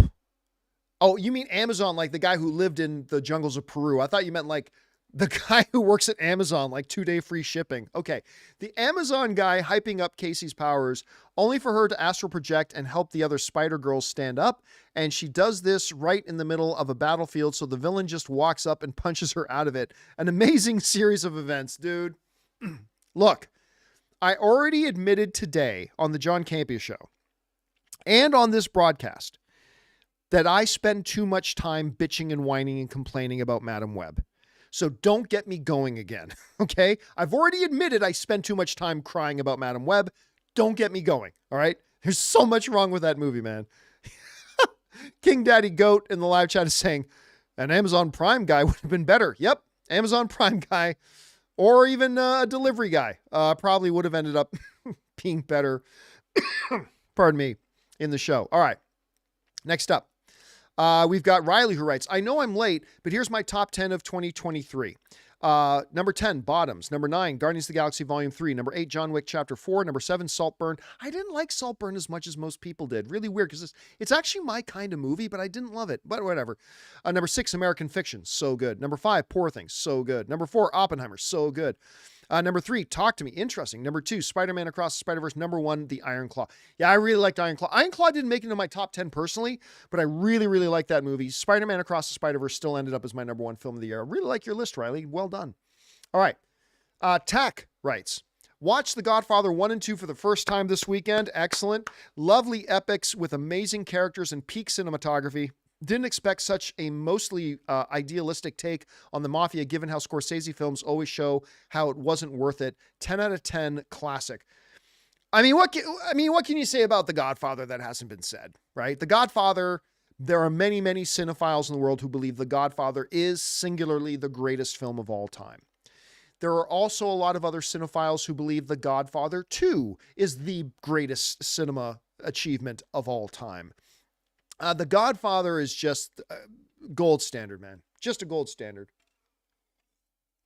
It's so good. And I love when people watch The Godfather for the first time and then instantly realizing, oh my God, this movie I love was totally influenced by Godfather. And this movie I loved is totally influenced by The Godfather. And this movie, and this movie, and this movie, and this movie, and this movie, and like suddenly realizing, like, oh my God, half of the cinema that I've loved my whole life was clearly all influenced by Godfather, right? It's amazing to see. It's just so good. All right. Next up, Future Millionaire writes, hey, John, just rewatched Godzilla vs. Kong, and it had me thinking, who did the end fight sequence better?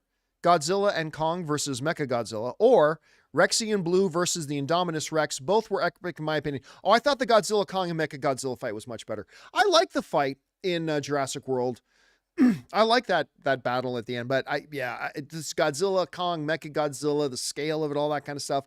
I would give it to that one, Future Millionaire. I would give it to that one pretty easy, but there's an argument to be made for both, I guess. All right, Katniss's Cat writes, in conversations with my friends, I tell them it's theoretically possible that sometime in the near future, another Star Wars feature film might be released. I try to be optimistic. Well, listen,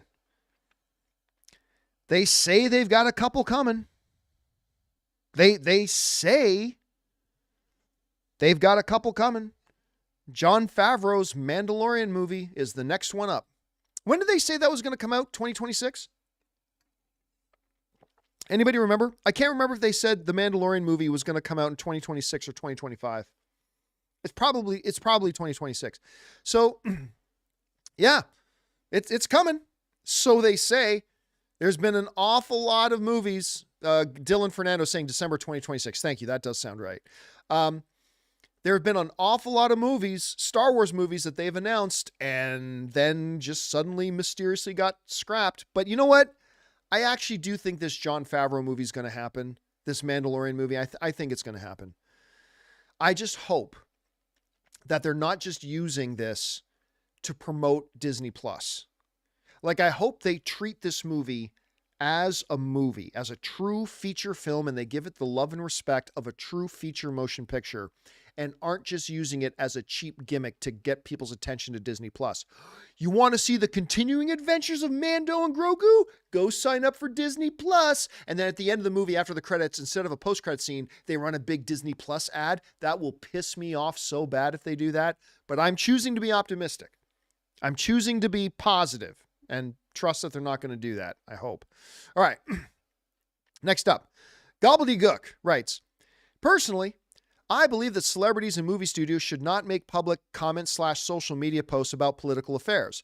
Likewise for politicians, everyone is entitled to free speech, but words can have consequences. I disagree with that, because if actors shouldn't be allowed to express political opinions, then plumbers shouldn't be allowed to express political opinions. Then accountants shouldn't be allowed to express political opinions. Then people who work at McDonald's shouldn't be allowed to express political opinions. But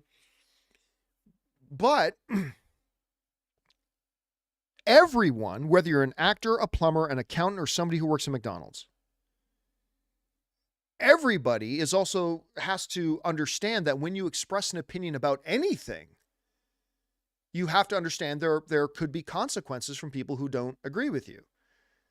Free speech means the government can't stop you from expressing your opinion, but it doesn't mean other people can't disassociate themselves from you if they don't like what you're saying, right?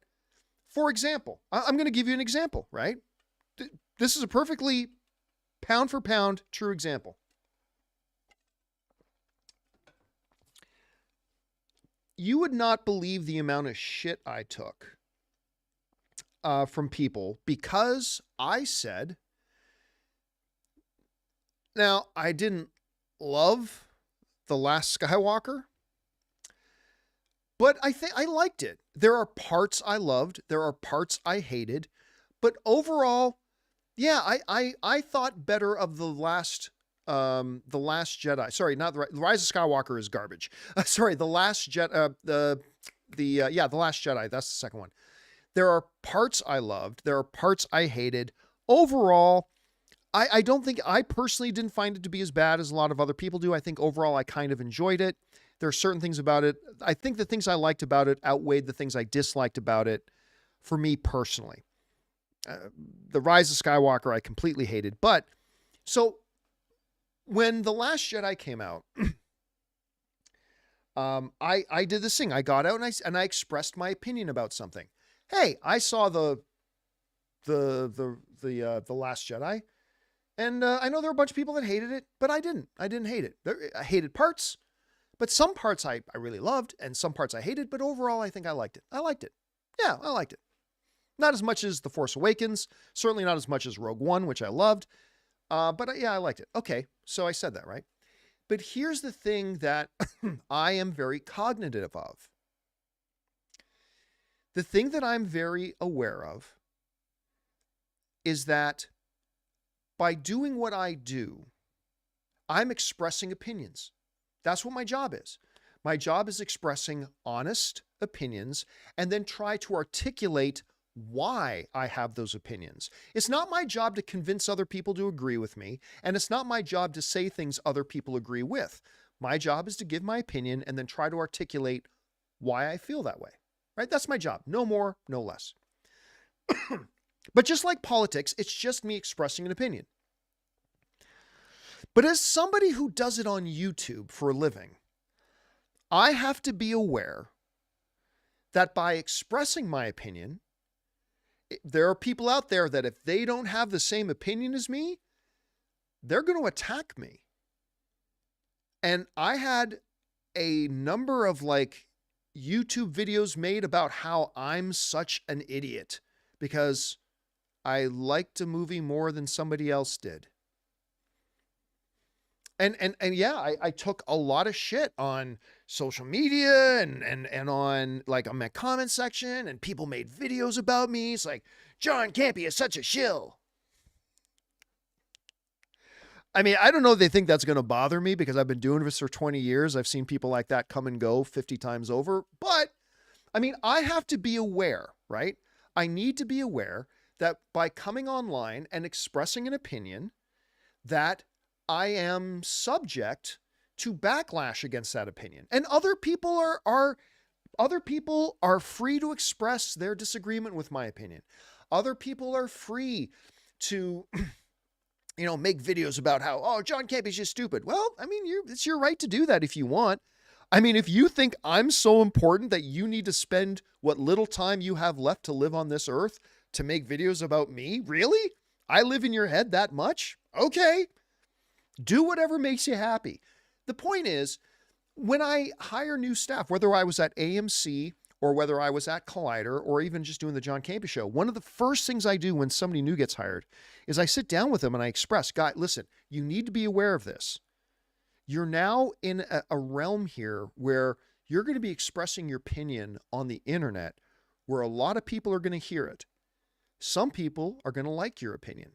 Some people aren't going to like your opinion. Now, some of the people who dislike your opinion are going to be cool with it. So yeah, I don't like your opinion. We disagree, but that's cool, right?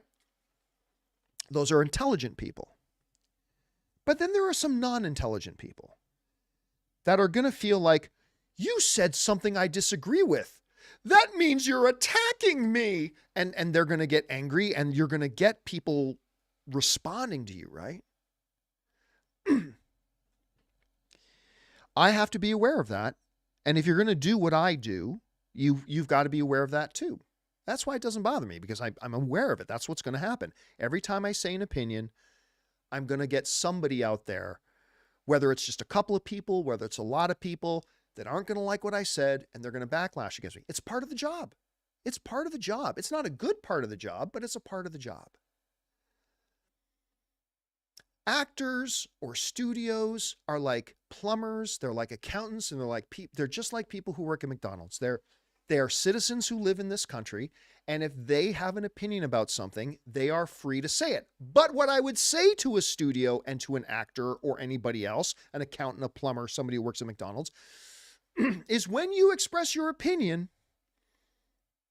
other people may not or may react to your opinion and decide they do or don't like you based on your opinion, may decide they do or do not want to be associated with you due to your opinion, may or may not decide they do or don't want to work with you as a result of your opinion. You're free to say your opinion. You just got to be prepared that your opinion may bring consequences. Not from the government, because we have freedom of speech. The government can't impede your freedom of speech, but other people have the choice to react to it. So whether you're a YouTuber talking about opinions about movies, whether you're an actor or an accountant giving opinions about political issues in our day. By the way, there's a lot of things that are not political issues. They're human rights issues, and people try to pretend they're political issues to cover their own bias and bigotry and hatred. But that's a side point. But listen, everybody should have a right to say their opinion, but you got to be prepared that other people have a right to react to your opinion. It's that simple. You know, I would have people write to me, and I know I'm going off on a bit of a diatribe, but I would always have people write to me. Like some of my viewers would write to me and say, John, did you know that this YouTube channel is saying this stuff about you? You should contact YouTube and have a content strike put against that channel and try to get them banned. I'm like, why? They have a right to do that. I don't care. Let them. I mean, I'm not happy about it. Of course not, but I don't care. I mean, they have a right to do that. And if I live in there, again, if they think I'm so important that it's important that they talk about me, okay. I feel bad for them, but all right, let them do it. It's just part of it. So that's a long-winded way, gobbledygook, of me saying that, listen, celebrities and all that kind of stuff have because if they're not allowed to give, if they shouldn't give their political opinions, you shouldn't give your political opinions. And I don't want to live in that world. Again, actors and you just have to be ready that if you want to speak out your political opinions, then you got to be ready that there could be reactions to your political opinions. And it's part of the deal. It's part of the deal. So that's kind of my thought on that. Anyway, wasted enough time on that. Next up, Milo Murphy writes, Why is Sony making movies about El Muerto and Hypno Hustler, who have a combined total of 18 comic appearances, instead of Green Goblin, Doc Ock, Electro, Vulture, Mysterio, or even Sandman? Does it matter? I mean, that's what would be my reaction to that, Milo, is, does it matter? If you make a good movie, you make a good movie, right? Almost nobody in the average movie-going audience had ever heard of Guardians of the Galaxy, right? Hardly anybody in the average movie-going audience had ever heard of Guardians of the Galaxy, but they made a great movie. Everybody's heard of Fantastic Four, but they made a crappy movie, so it didn't matter, right? They had this big name, Fantastic Four, the original family of comic book superheroes. And it sucked. And then it sucked again. And then it sucked again. Having a little unknown name didn't stop Guardians from being great. Having a super popular name like Fantastic Four didn't help it be anything but trash. So, to me, it doesn't really matter whether they make El Muerto, and I don't think they're ever going to actually make it. They say they are, but I don't believe they will. But it doesn't matter if you make an El Muerto movie or a Hypno Hustler or a Doc Ock or an Electro. All that matters is if you're going to make a good movie or not. That's it. If you make good movies, things will go well. If you make crappy movies, things will not go so well. So, yeah. So that's just kind of my take on that, Milo. Thanks for sharing, man. I appreciate you, dude. All right, next up, we got Josh H., who writes, "Hey, John, been watching since the AMC Closet days." Thank you so much, Josh. I appreciate that.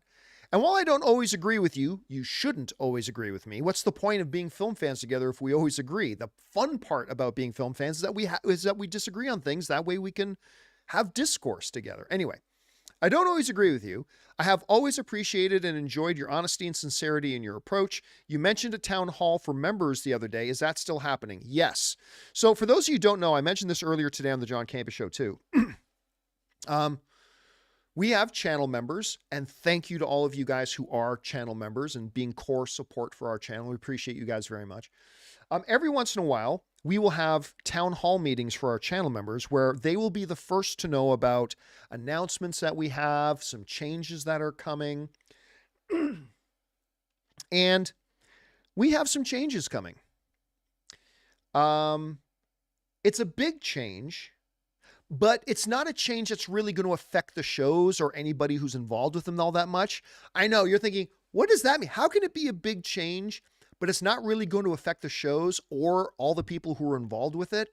I know it sounds confusing. I get it, but we do have a pretty significant change coming, and I want our channel members to be the first people to hear about it. So I was going to do a town hall meeting this week, but this week has just gotten away from us. And like I said, I'm leaving for Vegas on Thursday, and then I'm going to come back. So we're going to do that town hall meeting next week. So yeah, significant change coming, but nobody freak out. It's not really going to affect the John Campea Show. It's not going to affect any of the people who work on the John Campea Show. Nothing like that. And I know you're wondering, well, then how big can the change be? You'll see. You'll see. It's neither good news nor bad news. Just, you know, it's neither good news nor bad news. It's just something that's happening, and I want the audience to know about it. At least our members to know about it, and then I'm sure it'll get out from there. All right, thanks for being one of our supporters, Josh. Appreciate that, man. All right, next up. An anonymous viewer writes, "Hollywood writers, we want more money. Also, Hollywood writers, you're the madam of this web. You are Madam Web. Actual dialogue from this movie." Yeah, I mean, look, here's the thing, though. This is the part that drives me crazy. And I know you're not saying this, Anonymous, but this is the part that drives me crazy a bit, right? Like when the writer's strike was going on, like a lot of people who think they're sounding smart, and I know this isn't what you're saying. I'm just saying. A lot of people think they sound smart. What? The people who wrote Ant-Man and the Wasp: Quantumania want a raise? Well, they should stop writing crap. I'm like, well, wait a minute. Time out. What's your favorite show? Oh, Succession? Okay. You do know that it's members of the WGA that write Succession. You know that, right? And what about you? What's your favorite movie? Oppenheimer? Okay, cool. You do know Oppenheimer is written by a member of the WGA. You know that, right? Oh, what's your favorite show, sir? Oh, Severance. Okay. Yeah. Yeah. You know, that was written by members of the WGA. Like every one of your favorite movies, every one of your favorite television shows, all written by the WGA. Yes, we can sit here and point out the bad jobs that get done, like Madam Web, like Ant-Man and the Wasp: Quantumania. Like, yeah, we can sit here and point out the bad ones. Yes. But don't lose sight of the fact that all of your favorite stuff, your favorite show you got to watch every week, your favorite movies that you've watched this year, all of those written by members of the WGA. So I'm just saying, keep that in mind. Just keep that in mind. All right. Pardon me. Next up, we got Colby Saunders, who writes, hey, John, I wanted to chime in on the Alan Ritchson as Batman topic from yesterday's show. I've noticed that the majority of people have no doubt he could portray the Cape Crusader. I mean, just throw a hooded cowl and bat ears on Reacher and that's a pretty accurate Batman. However, not many think he could pull off Bruce Wayne, part of the character. I'm writing to implore you and others to check him out in Blue Mountain State. He plays completely against type and shows his range. Yeah, so one of the things that I myself and Rob said on the show yesterday, about, you know, the rumor going around of Alan Ritchson, who of course plays Reacher, maybe being, joining the MCU and or the DCU, I should say, and could he be Batman and stuff like that? And obviously he'd make a great Batman, right? Obviously. The question we had was, can he pull off Bruce Wayne? Because that's where the heavy lifting comes from. Like the real acting comes in being Bruce Wayne, not from being Batman. What do you want me to do in this scene as Batman, director? Be dark and brooding. Right? I mean, it's not as hard. Playing Bruce Wayne, the more difficult part of the job. I think most people would agree with that. So can he do it? Maybe. A lot of people pointed to his role on Blue State as being like, hey, this is kind of a Bruce Wayne character he could do. And maybe. I'm not saying he can't do it. I just said, I don't know. I don't know if he can do it. I know he's great on Reacher, but I don't know if he's got the range to play Bruce Wayne. Again, I don't know. Not that I think he can't. I'm just saying I don't know yet. I don't know. Maybe you know. I don't. But it'd be interesting to see how that all gets pulled off. All right. Is it that time now? It is that time now. Okay. We are now going to go over, even though we've been going for almost 2 hours, it is now time for us to go over and start taking your live questions that you guys have been sending in live during this broadcast. So let's get over and start taking those questions, shall we? All right. We're going to start things off with, who are we starting with? By the way, we are having a problem right now. Because we had this problem on the John Campea Show earlier. Let me see if it fixed itself. Give me 1 second just to see if this got fixed or not. I'm not sure it did. Maybe it did. You know what? No, it didn't. Okay, so we're having a problem where our third-party software that sends us all the super chats and then formats it in a way that we can bring up on screen is not working properly. So what I have opened right here is actually the database on the back end of YouTube that catalogs all the questions that come in. Now, unfortunately, I can't scale it so you can see the person who's asking the question's name. I'll read the name. You just won't be able to see it on screen, okay? I apologize, but there's nothing I can do about it. I can only format so you guys can see the questions, okay? Okay. So, Bobby Jackson writes, I know there isn't a big sample size for Alan Ritchson, but I became impressed with his acting range after seeing him as Hawk in the Titans TV show. Yeah, I gave up on Titans after season 1. I didn't like it at all. I know a lot of my friends really liked it. I didn't like it at all, so I never really got a chance to see him in that, but I've heard he was actually pretty good on it. So, yes. All right, next up. My Comic Planet writes, John, just wanted to clarify my Chris Stuckmann comments. Ever since he decided to stop saying anything negative about movies, I just miss the old Stuckmann who would always give us the good and bad of a movie. That's all. Oh, no, comic. I remember what you said, Comic Planet. There was nothing wrong with what your comments were at all. I thought you said it perfectly well. Yeah, I get it. A lot of people, Chris Stuckmann, like I said, I think him and Jeremy Jahns are the two best to ever do it. So it's understandable that people miss Chris Stuckmann, the film critic, but it's his life. And if he didn't want to be that anymore, and he wanted to change gears because he's trying to navigate this thing that no one's ever really done, transition from being a pure YouTube film critic to actually being a legit filmmaker. And he's trying to figure it out. And part of his process was like, okay, I'm no longer a straight up film critic. I'm only going to talk about the things that I really enjoy and like. And I don't think there's anything wrong with that, but it's understandable that people, because he was the best there was at it, him and Jeremy Johns, that there are people who are fans that will miss Chris being that film critic guy. I get it. Yeah, I totally understand that. By the way, My Comic Planet sent in a $20 super chat to be supportive. Thank you, My Comic Planet. I appreciate that, man. All right, next up, we got Kyle Schneider, who writes, Christian Harloff said Dune Part 2 is a masterpiece and perfect. I can't wait for Sunday. Haven't been this excited since Oppenheimer. Yeah, but Harloff's a bit of an idiot. So, I mean, really, who gives a shit what he has to say? I'm obviously being facetious. Yeah, I mean, listen, I'm stoked about seeing it too. I'm stoked that Christian liked it, because he needed to see a really good one because of how much he totally hated.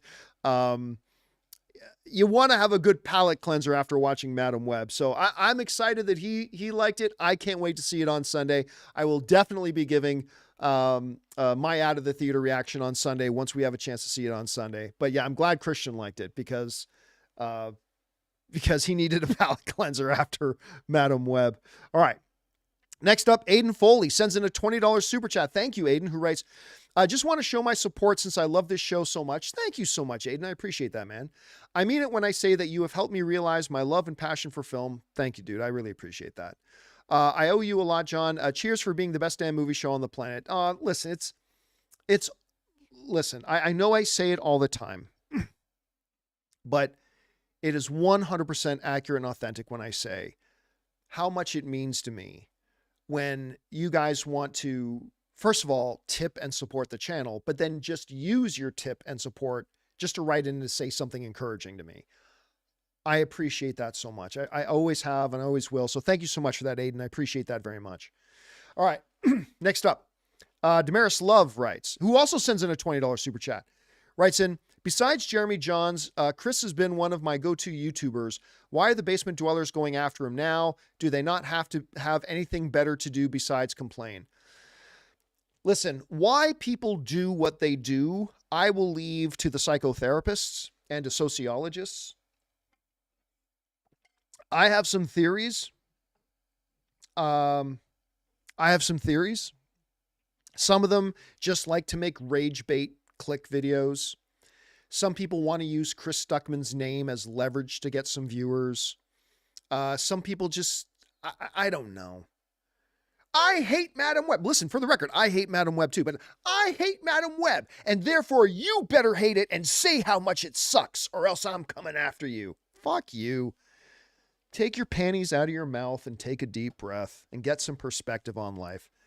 I will never understand. I will honestly never understand why some YouTubers want to make their YouTubing about other people who are YouTubers. I don't get it. I don't get it. If you're a YouTuber about movies, talk about the fucking movies. Just talk about the fucking movies. All right? Let other people talk about movies and you talk about movies. And there are going to be other YouTubers that are kind of in agreement with you. And there are going to be YouTubers who say things that are differently, and who cares? It's part of being the movie fan community. Why make videos? Why use your YouTubing to YouTube about other people who YouTube?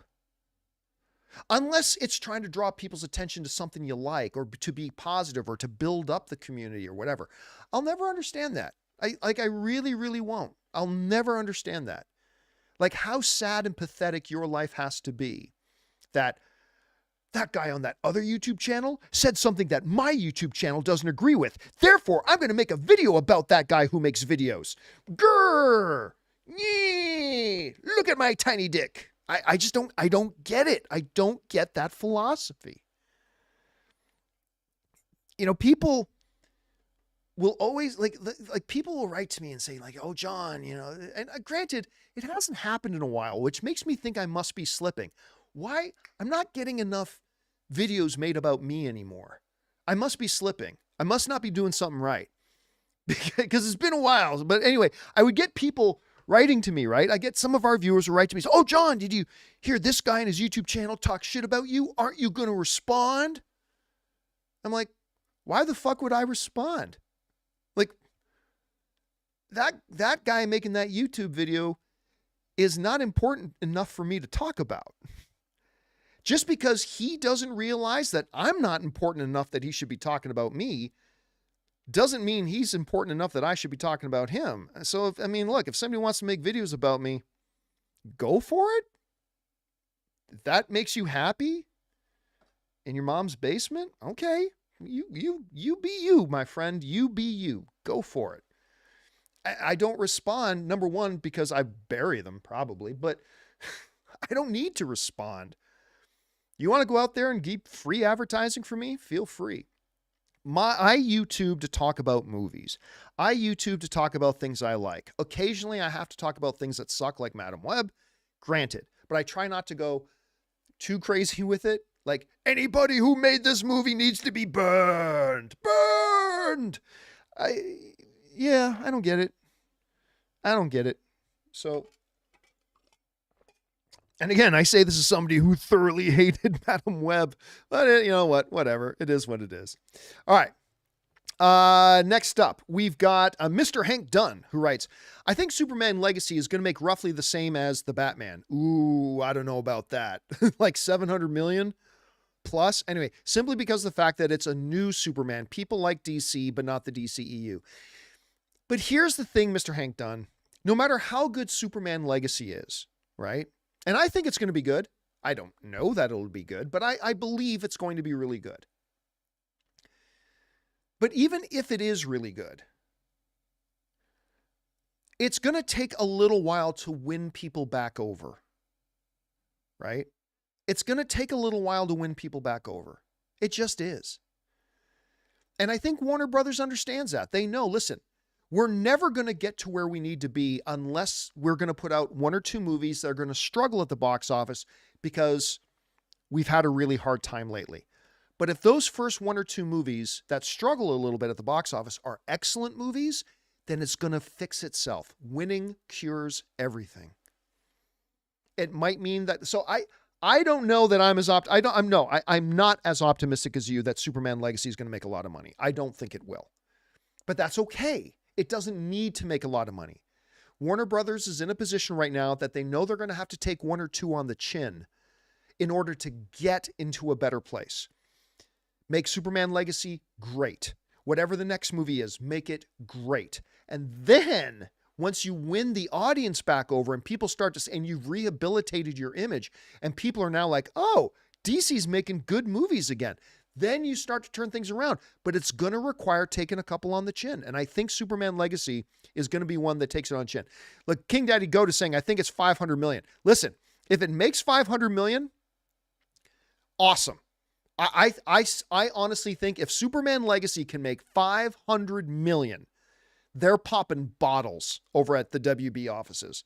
They're absolutely popping bottles. I think that would be very, very great for them. But they got to rehabilitate. So we'll see if they're able to do that. Thank you, Mr. Hank Dunn.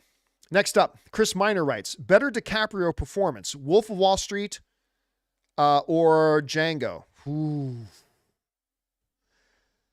Listen, man, DiCaprio's a hell of an actor. Because he's great in both of those. I'm going to say Wolf of Wall Street. Yeah. I mean, listen, his performance in Django is so freaking cool. I think Django might...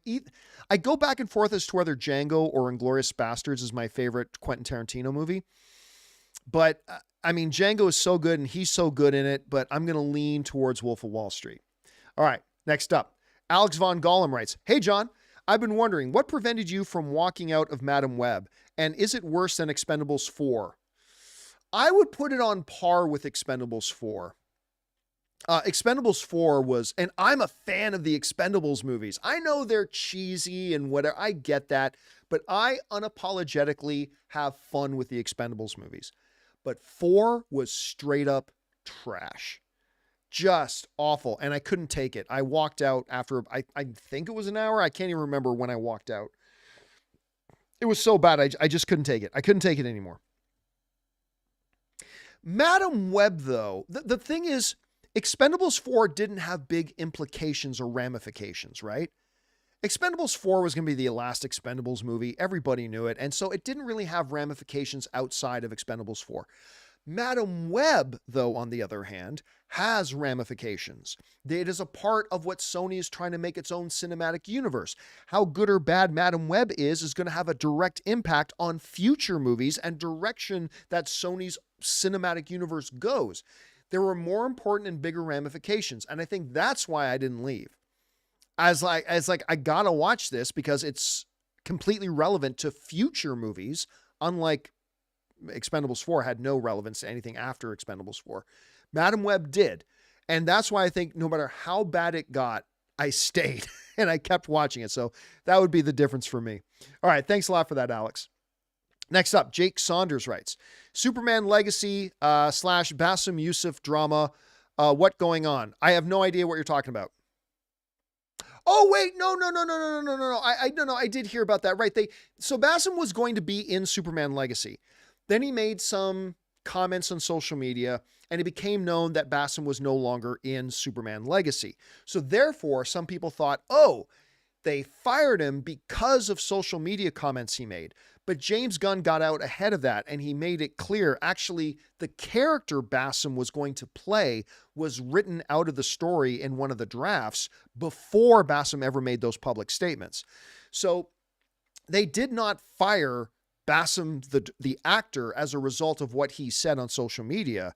It's that the character itself was removed, not the actor. The character itself was removed before Bassem ever made the public statement. So if we're talking about the same thing, yeah, that's the explanation on that. All right, next up. Because if it was just the actor, they would just cast another actor to come and play the character, but they actually wrote the character out in a draft before he ever made the social media statements. Anyway, next up, Mauricio writes, Sony botching Madam Web hurts not just their cinematic universe, but also the genre and the MCU in particular, since they try to pretend they're a part of it. Yep. Listen, I've been saying forever, Mauricio, that one of the reasons Kevin Feige always talks about he's a fan of DC and the people who would run DC and directors of DC films talk about how much they love Marvel movies and all that kind of stuff is because Kevin Feige understands that yes, there are Marvel fans. Yes, there are DC fans, but there's a lot of average film goers, not all of them, but a lot of average film goers that don't see the difference. They just see them as they're all superhero movies, right? And if they go to see a crappy superhero movie, they're less likely to go to the next superhero movie, regardless if it's DC or Marvel. Now, some of us make the distinction, but there are a lot of average film fans who do not. So you're 100% right, Mauricio. Madam Web being that bad hurts everybody. I mean, it hurts them the worst, but it hurts everybody. So you're absolutely right about that. All right, next up. Anubis Genocide writes, with the Canada arm and possibly a CN Tower Easter egg in the Deadpool 3 tease, and that Deadpool, Wolverine, and Ryan Reynolds are Canadian, what's your best bet that they sneak in Alpha Flight joke in Deadpool 3? I don't think they will. I've been, like a lot of people for years have been saying, oh, they're going to do Alpha Flight. And I'm like, they're not going to do Alpha Flight. I mean, I would love for them to do Alpha Flight. Don't get me wrong. Of course I would. Vindicator, baby. North Star. Sasquatch. Puck. Give me Alpha Flight. But I don't think they will. And listen, I mean, Ryan Reynolds always throws in the little Canadian. Like, you remember in the first Deadpool, right?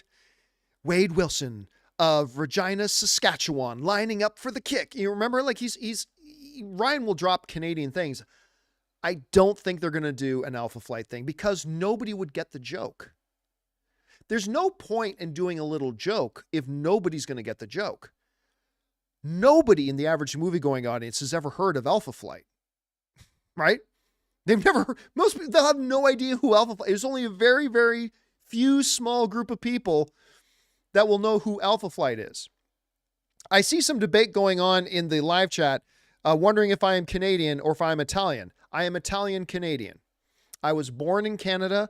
My family, my dad, my grandfather, and all that came over from the old country. My grandfather, Giovanni, who I am named after, for those of you who don't know, my real name is Giovanni, came over with his teenage son, my dad, and brought his family, my nonna, and my grandfather's brothers. My grandfather was the oldest brother, and he brought his brothers. How Italian is this? My grandfather, Giovanni, and his brothers, Carlos, Vincenzo, Romolo, and Sergalo. Those are my great uncles. And they all brought their families over and settled in Canada. And that's when I was born. I was born in Canada. My dad met my mom. And then along came little Giovanni. And so I am Italian-Canadian. Italian-Canadian. Anyway, all right. Next up, we go to Zach, who writes, thoughts on the new A24 Civil War trailer. I didn't think it was as good as the first one. Like the first, for those of you who don't know, Civil War, not Captain America Civil War, the A24 movie Civil War, they dropped a new trailer, I think earlier this morning, and it's not, I mean, it's good, but it's not as punch you in the face, holy shit kind of, this feels too real like the first trailer did. So it was a good trailer. I'm looking forward to seeing the movie, but I just thought the first trailer was better. Jedediah Elias writes, Morbius on Disney Plus March 1st. Morbius minute when. For those of you who don't know what Jedediah is talking about, we had a plan that Ray was going to start his own show on our channel, and it was going to be called the Morbius Minute, where literally the show was going to be Ray would watch 1 minute of Morbius and then do an episode talking about that 1 minute. And then next week, he would watch the next minute of Morbius, and then on the next episode, talk about that next minute. And then minute 3, and then minute 4, and minute 5. It was going to be called the Morbius Minute. And we were all planning to do it. We were going to do it. And then we ultimately decided not to. And somebody in the live chat, where is it? Oh, yeah. Mecha Goji is saying we should now do the Madam Web Minute show. Yeah, we'll break down Madam Web minute by minute. All right. Next up, thanks for that, Jedediah.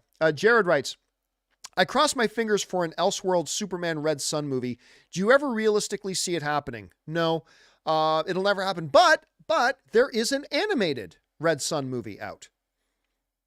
It came out a couple of years ago, and you can go and find it. And they did a pretty good job. It's not great, but they did a pretty good job.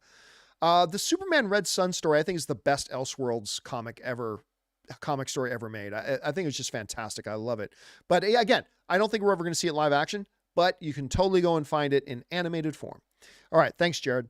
Next up, Mike's Movie Madness writes, Chris made it clear when he shifted gears that he wasn't going to review films. Rather, he would discuss them when he had something to say.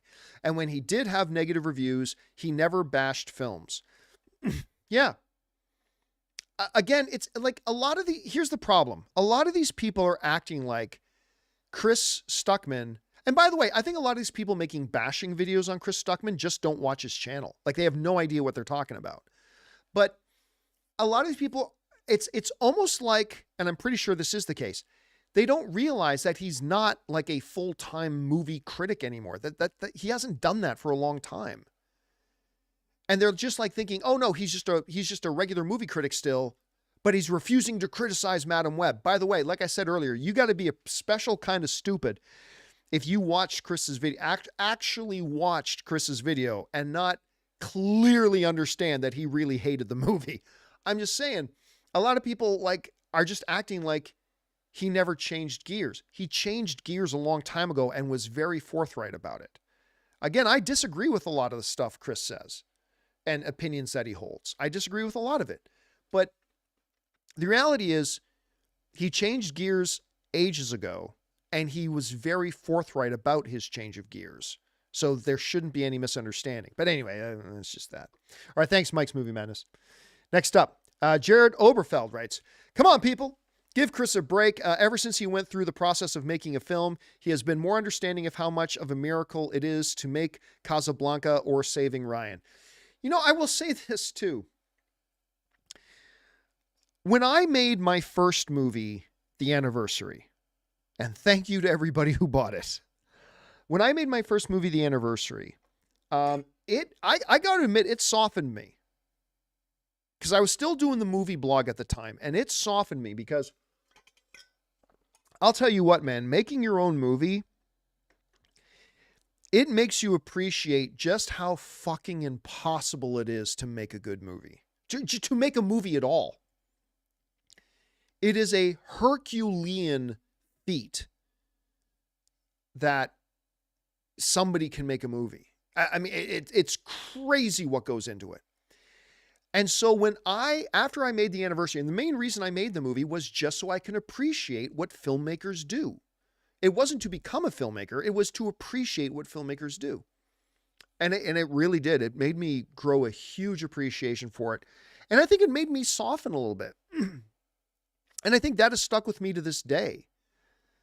Because you will rarely, if those of you who've watched my channel for a long period of time, you can attest to this.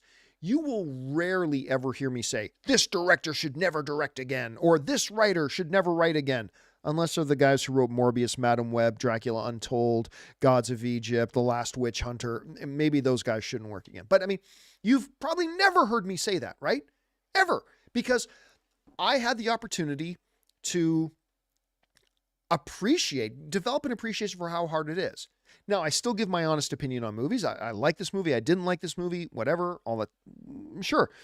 But it made me appreciate a little bit more the impossibility of making a movie. And it just appreciate, even when they do a bad job, it still makes me appreciate just what they were able to accomplish, even in making a bad movie sometimes. But, whatever. That's just me. All right. Thanks for that, Jared. Next up, Wes Pappas writes, I met Chris twice. He's a gentleman and so humble. Listen, I'll tell you what. And I say this with love. I do. Because I've already waxed poetic how much I appreciate Chris Stuckmann. I respect him. I think him and Jeremy Johns, the two best pure film critics ever to do it on YouTube. Right? He's been on my panels. He's come into my studio, done videos with me. I've broken bread with the gentleman. Okay. He's a giant fucking nerd. Stuckmann's a giant fucking nerd, man. And I say that with love. I totally say that with love. He is remarkably humble. He really is. Listen, like I said, I'm not friends with Chris Stuckmann. I know Chris. I'm acquainted. We've crossed paths. We've done a couple of things. Yes. But I wouldn't say I'm friends with Chris. Like we don't call each other on the phone every Christmas or anything like that. Right. Don't misunderstand. But in all the times I've had, all the experiences I've had and the opportunities I've had to hang around Chris, do videos with him, do panels with him, whatever. He is a thoroughly humble guy, like extremely humble. He's very thoughtful. He's an incredibly thoughtful dude. I wish I could tell you a story, but I think it would embarrass him.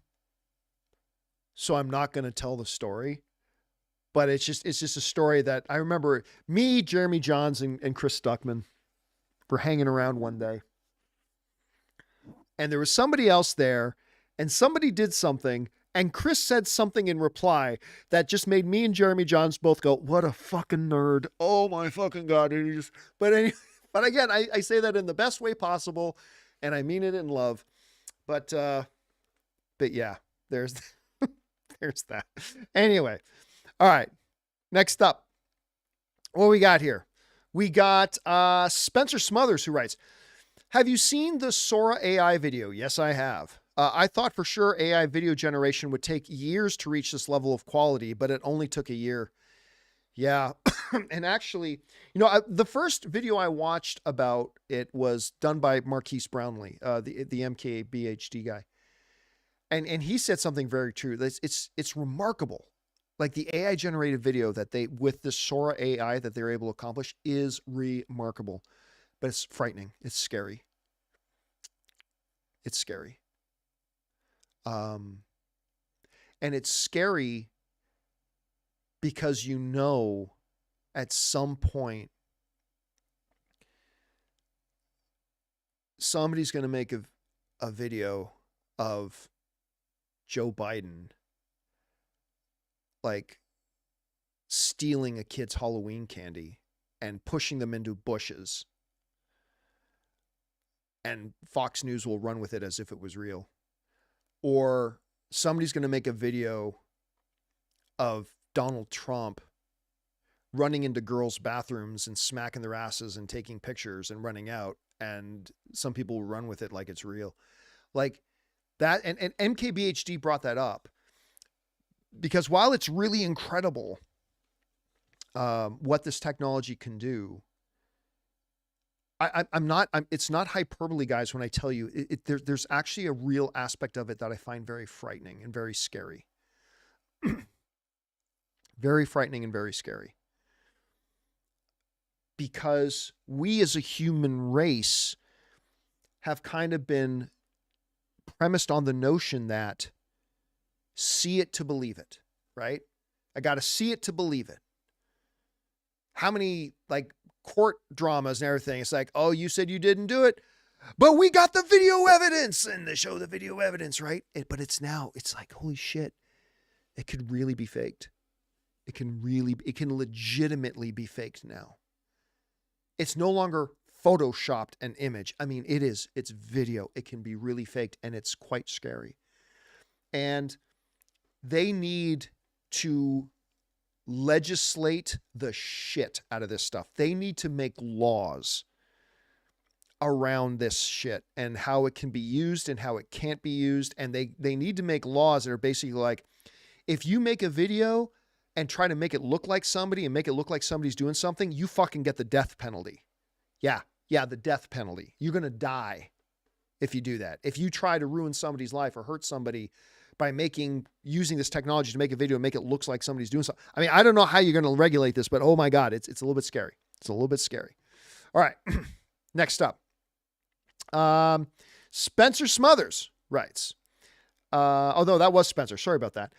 Sam Ash writes, bashing, criticizing, buttering up, or whatever you say. But I do miss Chris's hilariousity reviews when he reviewed a bunch of hilarious, badly made movies. Those are so funny. Listen, like I was saying a little bit earlier, Sam, I get that because what's a good way to put it?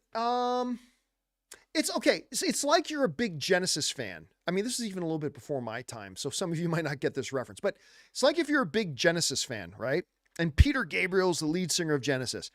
And then Peter Gabriel leaves and does a solo career. And you're like, hey, listen, I still appreciate what Peter Gabriel's doing now, but I really miss him being in Genesis.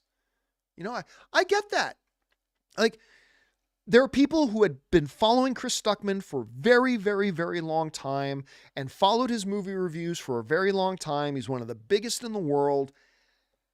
And then he changed and started doing a different thing. It's totally understandable that there are fans of his that would go, I miss that. Totally understandable. Totally get it. 100%. I know where you're coming from, Sam, and I don't think that's crazy of you to feel that way. All right. Next up, YT Pump Life writes, John, you're hilarious, my friend. Sometimes in all the wrong ways. Would you ever do another 24-hour live stream? No. The 24-hour live stream that I did that one time, it was for typhoon relief in the Philippines. That's the thing where Dave Bautista helped me out. A bunch of people helped me out. It was great. We raised a lot of money for disaster relief. It was great. The problem is, and I mean this literally, it almost killed me. Dennis didn't even do the whole 24 hours, but I got so sick after that. So I literally left from the 24-hour stream, finished the stream saying, thanks for joining us for this 24-hour stream, cut the stream, got in the car, drove to Vegas to the Academy of Web Television Awards that were being held in Vegas, where we won. We won best live show on the internet. And me and Dennis walked up on stage, accepted the award, walked off stage, backstage into the hallway, and I collapsed. Literally, I collapsed. They had to bring me a wheelchair to take me back to my room. And I spent the rest of the next 36 hours in Vegas under bed covers with the hair dryer under the covers turned on because I was shaking and shivering. I thought I was going to die. I was shaking and shivering under the covers, and I put the hair dryer under the blankets with the hair dryer cranked on to keep me warm. And then Dennis got super sick too. And then we both drove back. I thought I was going to die on the drive. I got home, went to bed, slept for 2.5 days, and then was sick for the next 3 months. It was awful. It was awful. It was so bad. I've never been that sick. I've never been that sick. So I will do maybe a special 12-hour live stream sometime if there's a good cause to do it for. But 24 hours is not something I can do again. I don't think I can do 24 hours again. All right. Anthony C. writes, so, John, is the John Campea Show tour a go? What can I say? All right, I'll tell you this. There are conversations happening right now with my people and other people about trying to set up sending me out on tour. I can honestly tell you it was not my idea, but my reps have really been pushing me for a while to go out and do live shows like what me, Harloff, and Greg Alba did in Los Angeles and in Burbank. That was a great day, by the way. Thank you to everybody who came out to that. Like, sold the place out. It was super fun. But they've been wanting me to go out on tour. My thing is, and seriously, I've been saying to my reps all the time, guys, I don't think you appreciate that I am a nobody.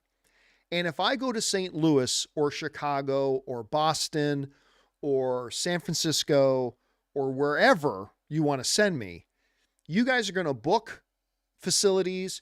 You guys are going to sell tickets, and ain't nobody's going to fucking show up. And that's my biggest nightmare. Like that is, holy shit. As a man and as an Italian, woo, that hurts. And I've been telling them all year, dude, no one's going to come. Like no one's going to come, but they keep insisting. They keep insisting and pushing and pushing and pushing. Leave it to us. We'll do the promotion. We'll get, we'll get people coming and all that kind of stuff. And so I finally said to them, okay, fine. Go ahead and see if you can work something out. So I don't know. We'll see. We'll see what happens, Anthony. I will let you guys know. I still don't believe anybody would come to it, but whatever. We'll find out. All right. Y2 Jericho writes, Chris Stuckmann's Shelby Oaks. Oh, that's the name of his movie, right? Shelby Oaks will most likely end up like James Rolfe's AVGN movie, a huge flop made by Hollywood wannabe that can't direct. Maybe. That very well could be what happens. Absolutely. But here's the thing. He's got the balls to try. Stuckmann's got the balls to try. Most people wouldn't dare. Most people would be too afraid of the public humiliation. Most people would tremble and quiver like cowards in the corner. That's what most people would do. Stuckmann's movie may end up absolutely sucking. It might. He's never directed a film before. Could be terrible. Maybe even the chances are that it's going to be terrible. Maybe. That might be true. Maybe. But he's the only one in the room with the balls to do it. I don't think people appreciate how much out on a limb Chris is going out on. Chris had, and still has, an incredibly successful YouTube career with millions and millions of people who follow him and have followed him for years. He's got all of that. And he's willing to risk it all to pursue a dream. Most people are cowards. Most people are sniveling little cowards and will never step out of their comfort zone and risk everything to pursue a dream. Now, you might be sitting at home right now going, no, if I was offered the chance to direct a movie, I would. Yeah, but you got nothing to lose. You got nothing to lose. Unless you're sitting at home and you have millions of YouTube followers and stuff like that you're risking, but I'm betting that you don't. Most of us don't. Stuckmann was willing to put everything on the line and risk everything to step out on a limb. Say, okay, critic boy, you've been criticizing other people's movies all this time. Let's see what you got. Listen, man, that took a lot of fucking balls. That took a lot of balls. And even if his movie sucks, and even if his movie flops and fails, he can look in the mirror and say something that 99% of the people in this world never will. I gave it a shot. I took a big risk. I risked it all, and I stepped out there, and I gave it a shot. There's a Bible story. Preacher John is coming in here. There's a Bible story, my friends, brothers and sisters. There's a Bible story that I love, that everybody gets the wrong idea about. There's a story once where Jesus took his apostles out on a boat. And in the middle of the night, hallelujah. In the middle of the night, a storm breaks out. I bet a lot of you didn't know I'm a theologian. It's a true story. I went to seminary. I went to Bible school. I really did. So Jesus, in the middle of the night, gets his apostles, puts them in a boat, and they go out in the middle of the waters, right? And in the middle of the night, a storm breaks out, as the story goes. And the Bible describes the weather was so brutal and so rough, and the rains were so hard, and the waves were so high, that all the apostles were in the boat and trembling in fear. They thought they were going to die. And they realize, where the fuck is Jesus? And they're looking around. Did you know that the Bible said that? The Bible didn't say. I made that part up. But they look around, they realize Jesus isn't in the boat. And if you're thinking, what does that have to do with Chris Stuckmann? You'll find out in a second. And no, I'm not saying Chris Stuckmann is Jesus. So they look around, the wind, the waves, the rains. It's terrifying. They think the boat's going to capsize. They're going to drown. They're going to die. And then what they do is one of them looks out on the water and says, holy shit, Jesus is out there standing on the water. Jesus is walking on the water. And Jesus calls out to them and he says, come walk to me. Get out of the boat and come and walk to me, Jesus says to his disciples. And collectively they said, hell no. Nah, are you crazy? Look at the wind, look at the rain. We're going to drown. We're going to die. But one of them, Peter, Petros in the Greek, which means rock. The Apostle Peter, he's trembling, he's scared, but he goes, you know what? Jesus says, come to walk to him. So Peter stands up, puts one leg over the boat, and puts his foot down on the water, and it holds. Then he gets his other foot out of the boat, and he actually takes a couple of steps on the fucking water. And then the Bible says that Peter then saw how bad the weather was, how big the waves were, and he became afraid, and he sunk. And Jesus came running over, pulled him out of the water, put him back in the boat. Now, here's the moral of the story that everybody gets wrong. See, everybody, theologians too, they look at that story and they say, oh, that's a story about, you know what they call the story in Bible school? They call it Doubting Peter. A lot of church circles call it Doubting Peter. And they take away that the moral of this story was that, oh, look how Peter failed. Peter failed because instead of having faith and continuing to walk on the water, he got distracted by the winds and the waves and his own fear, and he sunk. Ha, ha, ha, ha. He sunk. But that's not the point of the story. You see, the point of the story is that while Peter ended up getting wet, and while Peter was the only one to get embarrassed by taking a shot, he stepped out on the water and sunk, while all the other apostles stayed curled up on the boat. Here's the real moral of the story. Out of all of those disciples, only one of them can ever say they walked on fucking water. And that's Peter. Yeah, it was only a couple of steps. It was only a couple of steps before he got distracted and he failed and he fell into the water. Yep. Out of all the disciples, all the other ones stayed very safe and cozy, cuddled up in the fucking boat and too afraid to get out and walk. And Peter got out and sunk and he got embarrassed and everybody was looking at him. Ha, look how wet you are, all that kind of stuff. But only one of them walked on water. Peter walked, so the Bible says, walked on water. Only 2 or 3 steps. So yes, Y2 Jericho? Absolutely. People can look at Chris Stuckmann and trying to make this movie and say, you're going to end up sinking in the water. Ha ha ha. Your movie's going to be a huge flop and you're going to fall in the water and you're going to get all wet and everybody's going to point their fingers and laugh at you. Yup. But you know what? I would rather be Peter than one of the fucking cowards still sitting in the boat. I would rather be Peter than one of the fucking cowards still sitting in the boat. Stuckmann may fail. He might. He might get embarrassed. It's a big deal putting out a movie and having the whole world watch it and judge it. He might get humiliated. He might.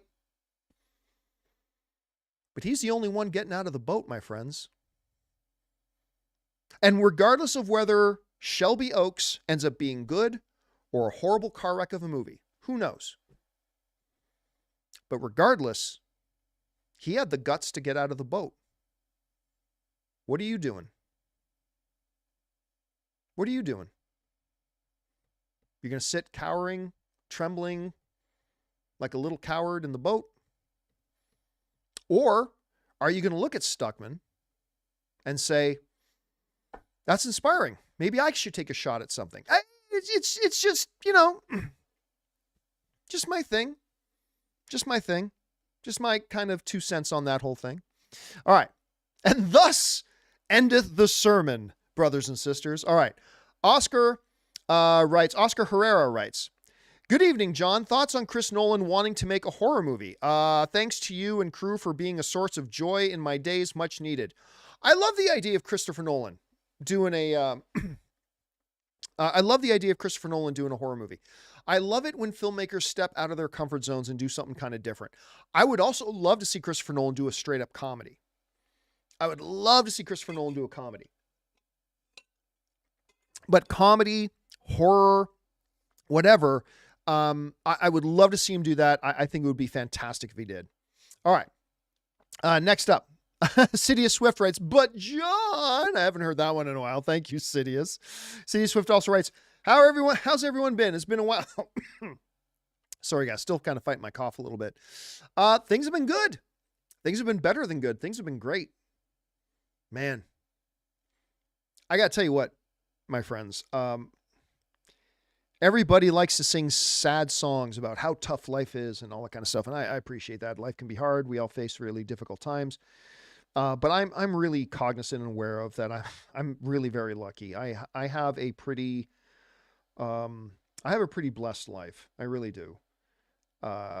Despite the challenges that come, the hard things that come to all of us, everybody faces them. I mean, I'm no exception. Everybody is. But, somebody once taught me the lesson, practice gratitude.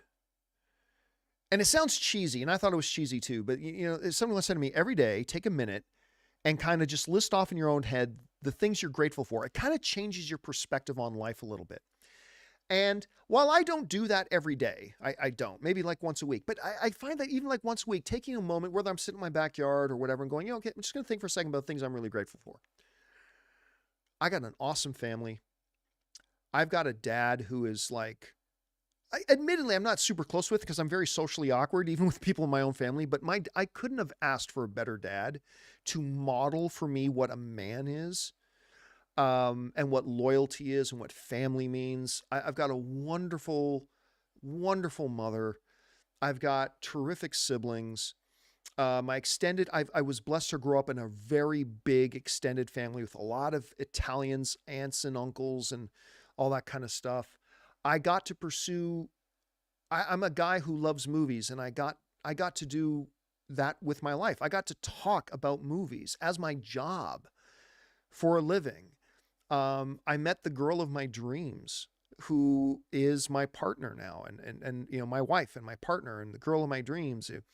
I mean, she's pursuing her PhD now. She's ambitious and driven and smart and intelligent and sexy and beautiful and everything a guy, an Italian Canadian kid, could ever hope for.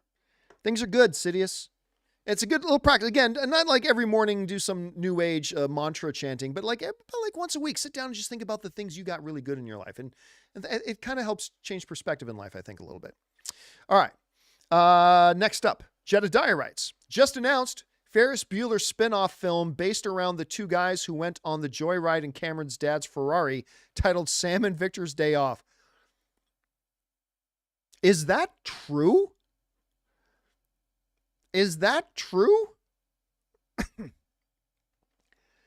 That can't be true, is it? Is that like a real thing? If so, that's pretty freaking hilarious. All right, guys, listen.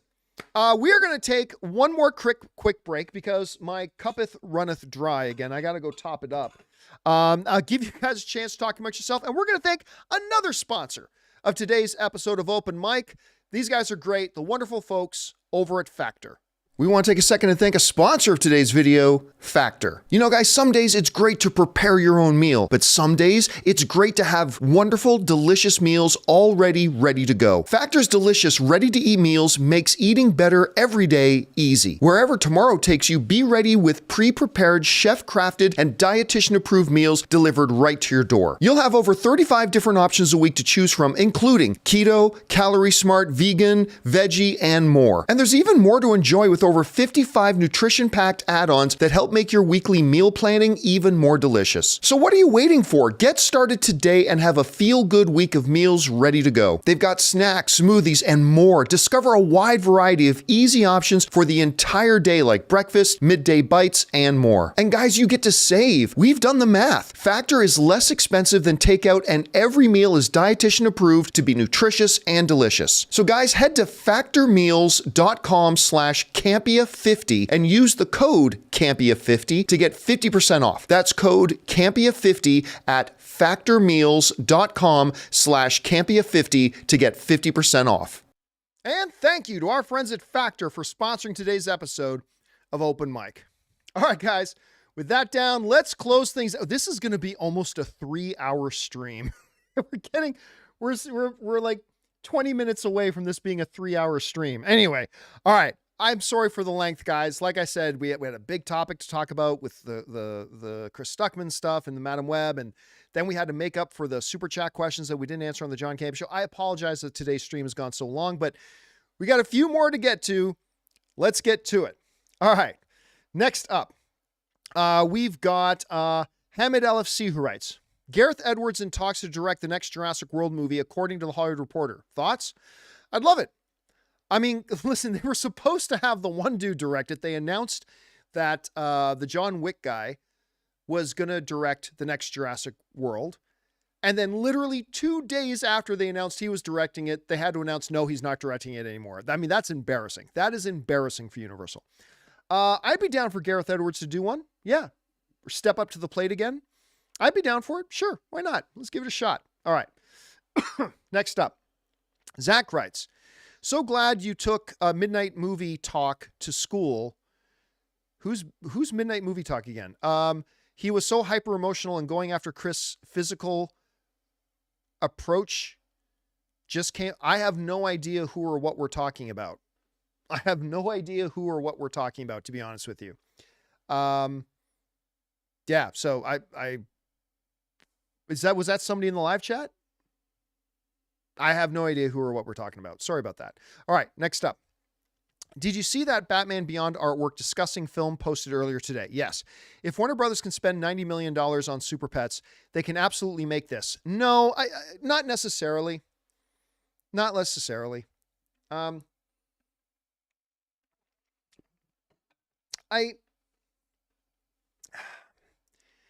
The average fan out there does not know, and I don't think would care about Batman Beyond. Now, my position on that softened significantly once Spider-Man Into the Spider-Verse came out, because there are a lot of similarities between that and a Batman Beyond, right? Because like to the average fans out there who are 95% of the audience, to the average fan out there, Spider-Man is Peter Parker, period. That's it. Batman is Bruce Wayne, period. That's it. I don't care that other people in the comics have taken up the mantle from time to time, whatever. Batman is Bruce Wayne. Spider-Man is Peter Parker. But then Spider-Man Into the Spider-Verse came out, right? With Miles Morales as a Spider-Man. And that really worked. And I said at the time, and I said it again on the John Campea Show earlier today, I said, Spider-Man Into the Spider-Verse really changed my mind a lot about whether or not you could make a Batman Beyond animated movie, not live action. But the reality is it would still be a massive, massive risk because so many of the people do not know. So many people have no idea what a Batman Beyond is or anything like that. And Super Pets is a different thing, right? You're taking, hey, Superman's dog, Batman's dog. They don't have to know them from the comics. That's Superman's dog. Dwayne Johnson's doing the voice. Hart is doing the voice. You're right. It's less of a risk. It didn't do very well, but it was less of a risk. So I don't think there's an equivalency to say, Jedediah, that, well, if they can do it with Super Pets, they can do it with Batman Beyond. It's not equivalent. It's not equivalent. So it could work because Spider-Man Into the Spider-Verse proved that something like that could work. It doesn't mean it will work, but I do think at some point, they will roll the dice and do an animated Batman Beyond movie. Whether or not it'll be theatrical, I'm not sure. All right. Mr. I writes, Luc Besson movies, The Professional, Lucy, and The Fifth Element. Least favorite, Valerian. Yeah, Valerian was pretty rough. I mean, The Professional, obviously fabulous. I really did quite like Lucy. The Fifth Element is one that a lot of people love that I like. I mean, don't get me wrong. Here's a Campea didn't like Fifth Element. No, I like Fifth Element. I just don't think it's the sci-fi classic that some other people think it is, and that's fine. Totally fair. But Luc Besson is clearly a visionary director, but man, Valerian and the City of a Thousand Planets was so bad. It was so bad. But now he's going to do Dracula with two-time Academy Award winner Christoph Waltz. Why not? Listen, I'll give it a shot. I'm down. I'm totally down for it. Hopefully it'll be great. All right. Late Night Alum writes, hey, John, watched Marmalade over the weekend. Which one is that again? It's a gem of a film starring Joe Keery and Aldous Hodge. I really like Aldous Hodge. Have you seen it? And if so, what are your thoughts? I'm not even familiar with it. I'll be honest with you. I've never even heard of it. I could lie to you and say, oh yeah, that movie. Yeah. No, I've never heard of it. That's too bad. God, I really like Aldous Hodge.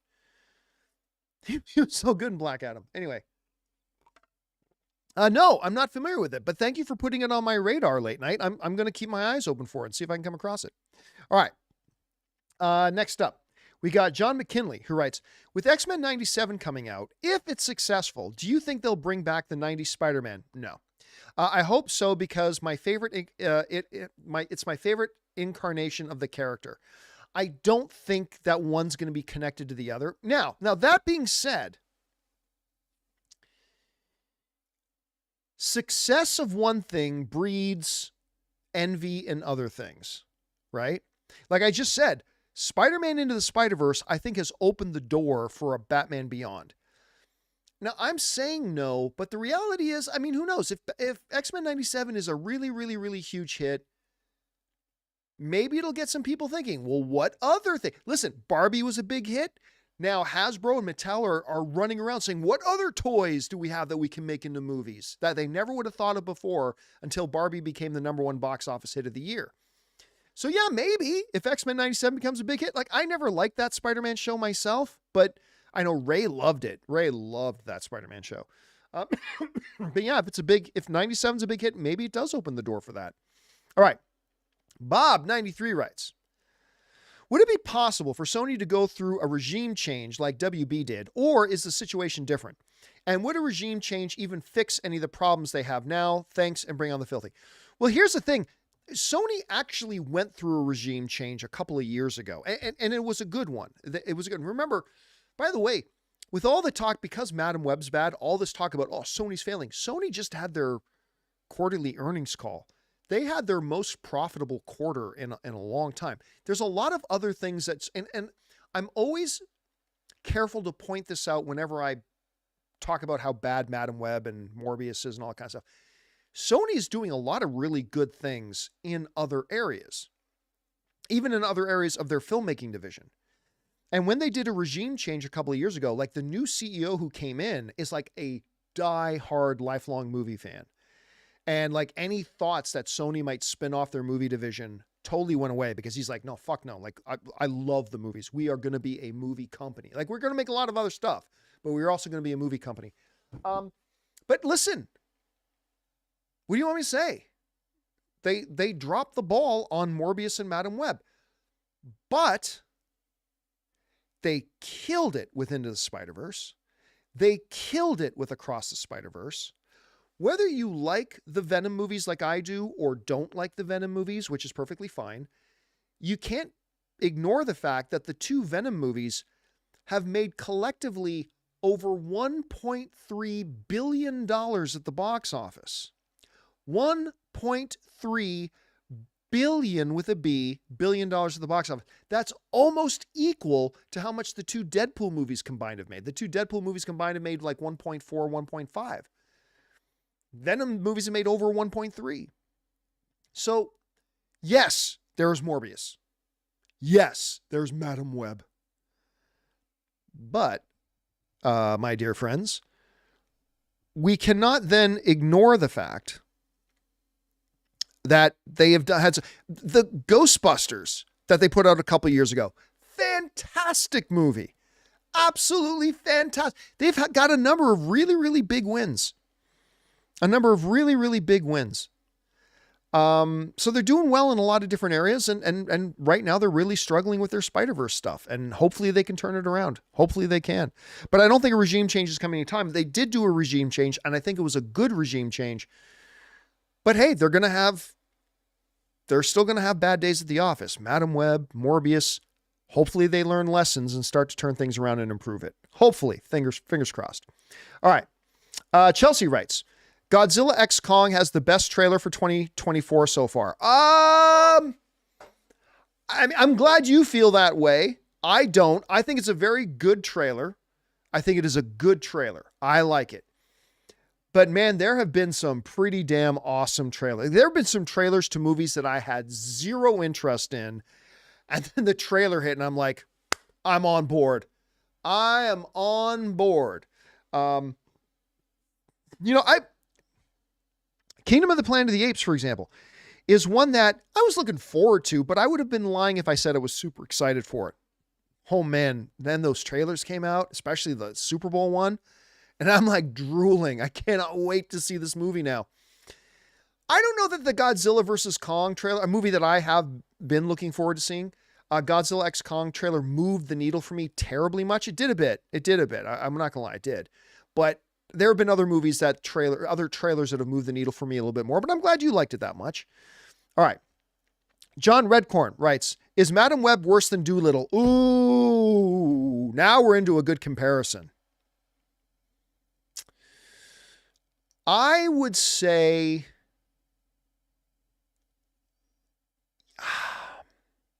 you know what? Maybe tomorrow I would say they're equally as bad. Right now, I'm going to say Madam Web is a little bit worse.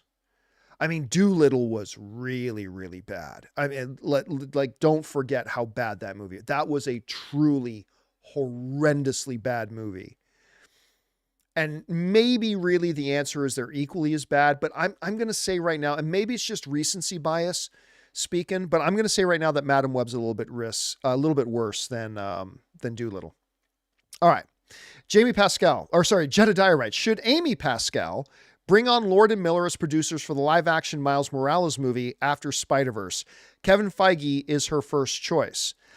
I am all for, and by the way, remember, Amy Pascal is not a studio head anymore. She's a producer now, right? So that's even a decision that would be above her pay grade. But I would say this.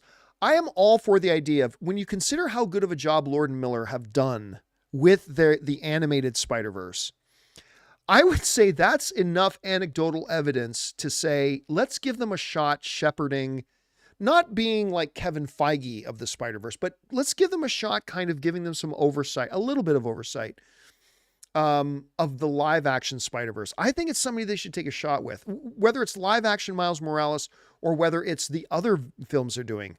I think they've already established they know how to work in this Spider universe. Maybe give them a shot at live action. Maybe not even direct, but like to overall produce those things. I think there's an argument to be made for that, Jedediah. All right. A. Marcellus sends in a $20 super chat. Thank you, A. Marcellus, for supporting us on that level, man. Writes in, it's been a while, so here's a 20. Thank you, A. Marcellus. I appreciate it. Copies of Final Fantasy VII Rebirth have been released a week early in the wild, so I'm going dark from the internet. Don't want spoilers. Peace, people. Well, help me out. Is Final Fantasy VII... maybe I'm wrong. Is it not just an update to the original game? Like I haven't been following it closely, but isn't it just the original story? Isn't it just the original story? I might be wrong, or is it a completely different game? Like, is Cloud going to be in there with his giant sword? Or M. Joseph is saying in the live chat that it is a retelling. Okay. So Mecha Goji is saying it's a remake. Okay, remake. All right. So is there really anything to spoil if you already kind of know how the story goes? And listen, me and some buddies used to live in a house when I was a lot younger, and we would play a lot of Final Fantasy VII. Do, do, do, do. Like, that music is forever burned in my brain. So I'd be very curious to know if this one's any good. All right. Next up, we've only got a couple left here. Oh, no, we don't have a couple left. That was it. All right, guys. And you know what? That almost brings us to the end of our 3-hour journey tonight. Yes, tonight's open mic has been a 3-hour thing. My voice is going to be totally shot tomorrow. Totally shot. But you know what? I've been doing this little thing where I've been taking some just questions from the live chat. No super chats, no everything. Do me a favor. If you're going to put in a question, look at what I just put in on the live chat. See what I put in the live chat? Start it off with question, colon, and then write your question. And put question all in capital letters. So, I'm not going to take all the questions. I'm going to handpick just a couple here. So if any of you guys watching live have anything you want to throw in, go ahead and put it in the live chat there using the format question, colon, whatever. And I'll take a few more minutes as I take a sip of my soda. Sammy Dennis writes, question, John, would you say you're still a Christian? That's a loaded question. That's a loaded question. What I would say to people who ask me that is, I am, there's atheist. Okay. I am theist. I am the opposite of atheist. I am theist. And I certainly do believe, in many of the tenets of the traditional Judeo-Christian faith as an individual. The problem is, I believe a lot of the people in North America who call themselves Christian are not Christian. Like, the theologian Tony Campolo once talked about this sociological term called praxis. The basic idea is, if the sociological term is the basic idea that if you gather a group of people and put them on a deserted island, eventually they will form a concept of a God that resembles their own pre-existing thoughts and beliefs and values. Okay. Praxis is the basic idea that if you put a group of people on a deserted island, as the years go by and centuries go by, eventually they will form the concept of a God that is really just a reflection of their own values. The North American church today is no longer Christian.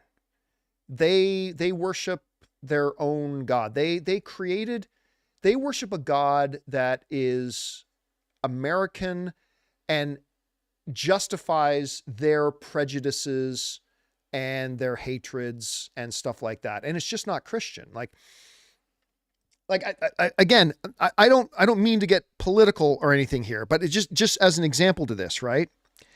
And I don't care who you support politically. I don't care if you're left. I don't care if you're right. I don't care if you're going to vote Democrat. I don't care if you're going to vote Republican. Don't care. That's fine. However, I'm just going to say this, and this is more on the religion side than it is politics. Because you can have an argument and a debate about the political acumen, the qualifications to be president of the United States. That's a separate thing, okay? So when I bring up Donald Trump, I'm not talking about his qualifications to be president. I'm not talking about whether he has good economic policies. I'm not talking about any of that, okay? I'm not talking about any of that. From a religious point of view, Jesus was pretty clear on what it is to be a follower of him. And when I look at the North American church, and I don't care if people want to vote Republican and vote Donald Trump, that's fine. If you're doing that for political reasons, I get it. Like, maybe I would vote that way, maybe I wouldn't. But what I find interesting is that the so-called religious right in America are getting behind the most un-Christ-like person that has ever maybe walked the face of the earth. A guy who has been married 3 times, hooked up with his 3rd wife by cheating with her on his 2nd wife, while married to his 3rd wife, had multiple affairs with porn stars and even used political money to pay off hush funds to them, is constantly filled with rage and hate, name-calling everybody they possibly can, and all this kind of stuff. Basically, Donald Trump, again, I'm not talking political terms, I'm just talking religious terms. Donald Trump is pretty much the absolute antithesis to what a Christian is. He's the exact opposite of what a Christ follower is. Which, when I was in the church, that was the idea of what a Christian was. A Christian is a Christ follower. There is no gentleness, no kindness, no empathy, no mercy. There's no love. There's nothing. None of that is reflected in today's American version of a church. None of that's present there anymore. Today's church has twisted the Bible to be so their faith is a reflection of their own pre-existing biases. That's about as open and honest as I can ever be about the topic and why I ultimately left the church. So when you ask me, do I still consider myself a Christian or not? It's a loaded question, because in this country, what a Christian is a far different thing than what the Bible would define as a Christian. But anyway, there's that. You wanted to ask a personal question? There's a personal question. And again, none of what I just said was a reflection on who people want to vote for politically and stuff like that. You want to vote Trump, you want to vote Biden, you want to vote a third person. If there is going to be a third party runner, that's all cool. I'm just talking about from the perspective of a Christian faith sort of thing. I just kind of find it odd that, the Christian right, which is so obsessed with politics and trying to control and rule the world, it's just a kind of a weird thing. Anyway. All right. Let's see. EGWO Theos 03013 writes, do you think that studios will use AI like Sora in the near future? Yes. Because one of the things I mentioned that the first video I watched on Sora was the one done by Marquise Brownlee, MKBHD. And, one of the things he pointed out, a really good observation. Something like Sora would be great for creating B footage. Because, they'll do like, okay, you got your hero and the secondary character talking. It's like, all right, well, let's get to New York. And then smash cut to a helicopter-like shot of New York City cityscape, right? That B-roll. B-roll is what that's called. Where Sora will become really, really, really useful is creating that kind, like landscape shots, scenery shots, B-roll cutaway footage. Like that, something like Sora will become very, very, very useful for something like that. So I could see that really becoming important and everything like that. All right, let's see. Where's another one? Okay, Chino is writing, is HelloFresh the best out there? I tell you what, HelloFresh is great. So like the big difference between, say, HelloFresh, who is one of our sponsors, and another sponsor like Factor, is they're actually two very different things. Like HelloFresh is, they provide you everything to prepare your own meals. And Ann and I love HelloFresh. It gives us, it's quick, it's easy, it lets us cook together and prepare our meals together, and the food is great and fantastic and wonderful. And so it's fantastic. Factor, it's not preparing your own food. Like Factor literally delivers your meals completely ready to go. You just got to pop them in the microwave and you're good to go. Like, so they actually come in containers where your meals are already done. So they're two very, very different things. But I'll tell you what, as far as, you know, meal prep services go, Ann and I love HelloFresh. We really, really do. It's great. All right. Let's see. What else do we got? We got Samir Wafa who writes, are you going to do a ticket watch for Deadpool and Wolverine? I came across your No Way Home one and it was hilarious. Yes, we are absolutely. Now, this is as long as Disney doesn't drop it as a surprise. Like as long as, because Disney has done that before with some of their movies where it's like, tickets on sale now, right? As long as they announce when tickets go on sale, like saying, hey, tickets for Deadpool go on sale, you know, April 14th or whatever. As long as we know it's coming, we are definitely going to do a ticket watch for the Deadpool. I'm not expecting it's going to crash the ticketing websites like others have, but yeah, I am going to do that. Let's see. Tyler Hoffman is writing a question that somebody already asked. Is Expendables worse than Madam Web? Again, it's tough to compare because I didn't stay for all of Expendables. I didn't stay for the whole thing. I left. All right. K Nico writes, will there be a Deadpool 4? I believe there will. Yes. As long as Deadpool 3 doesn't flop, which, I mean, it's possible. It could flop. It could. It's possible. I doubt it will. But yeah, I believe, like a lot of people are saying, well, the trailer says everybody deserves a happy ending. That means this is the end of it. Maybe, but I doubt it. I don't see Disney and Marvel and Kevin Feige going through years of development and putting all this stuff into having Ryan Reynolds come back and do a Deadpool movie unless they had plans to at least do 2 or 3. They got to get their worth out of it. So yes, I believe, I don't know as a fact, let me be clear, but I believe there will be a Deadpool 4. At least I believe that. Okay, let's see here. The Richard writes, is DC's Creature Commandos on your radar yet? Honestly, no, it's really not. Apparently, it's not just an R-rated animated, but also live action, and they have already filmed. This was per Frank Grillo. I think they've filmed shots or scenes. Now, one of the things that's really interesting about DC's upcoming animated film Creature Commandos is that James Gunn has already confirmed that we are going to see some of the characters in it in live action elsewhere in the DCU later on. And that the actors they cast to do the voices, like Frank Grillo, are going to also be the live action versions of those characters, which is very interesting. But I got to be honest with you, it's not on my radar. Now, maybe it will, you know, once a trailer comes out, and maybe it'll turn me around and get me really excited about it. I hope it does. But yeah. All right. Next up, Jose Rodriguez writes, question. How does Mint Mobile call-in work? Oh, you mean our Mint Mobile hotline? Do you need Mint Mobile or not? No, you don't. Never understood it. No, listen, it's very, very clear. There's just a phone number. It's sponsored by Mint Mobile. It's called our Mint Mobile hotline, but it's just a phone number. We bring it up on the screen every time, the phone number. I can't remember off the top of my head. It's 951 something, but just go back and watch any of the videos and you can just call that number. And then you'll hear my voice going, hey, leave a message, make it 30 seconds or less, and maybe you'll hear it on the show. Now, we don't answer all of them. We only pick like one a day. And there's some days that we don't pick any. But we do one most days. But we pick one. And yeah, but no, you don't need to be a Mint Mobile customer. You should be a Mint Mobile customer, but you don't need to be a Mint Mobile customer. You can just call the number and leave a message, and maybe you'll hear it on the show. All right, thanks for the question, Jose.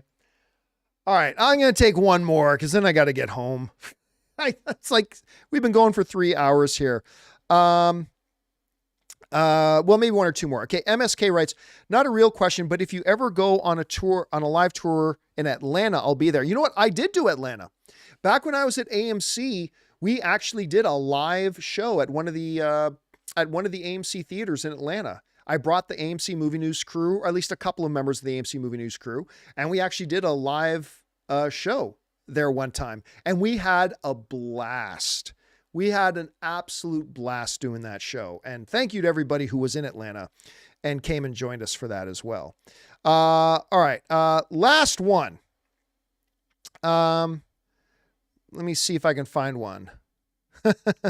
Now, this won't talk, but does pineapple belong on pizza? No, it's an abomination against God and humanity. Pineapple should not be on pizza.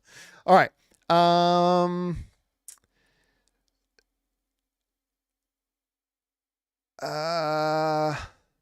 Somebody's asking about Black Sails. I've never watched it. Okay, we'll do this one. The last one of the day. Question. Would you say that now Marvel is banking on Deadpool 3 to move the franchise? No, but I think they're counting on it to move the needle. Okay, I don't think they're counting on Deadpool 3 to move the whole franchise, but they're counting on it to move the needle. I think we all agree that Marvel, whether you love Marvel, hate Marvel, whatever, I think we all agree that Marvel is not in its healthiest spot that it has been right now. Can we all agree on that? Like, even if you love what Marvel's doing right now, I think most of us would agree that right now it's not as healthy as it has been in its past. Can we agree on that? I think we can.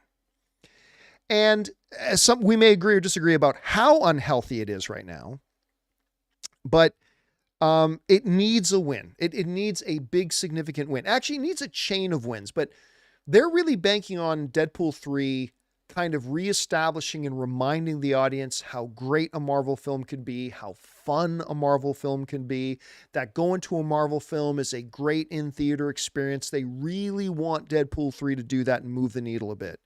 Now, it can't just be a great Deadpool 3 movie. They've got to follow it up with other great stuff as well, but they're really counting on it starting off with Deadpool 3. So, yeah, there is that. All right, guys, and that'll do it for today's 3-hour live stream of Open Mic. Thank you so much for your indulgence and being here and hanging out with me this evening. Good to have all you guys here. Don't forget, me, Ray, Jonathan, and Rob will be back again in about 16 hours to do the next episode of the John Campea Show podcast. I hope you guys will join me for that.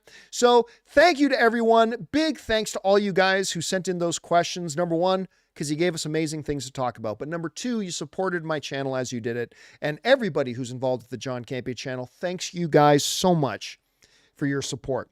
So hopefully we'll see you guys again tomorrow. My name's John Campea, and until next time, oh God, this has been a long one. Until next time, my friends, bye-bye.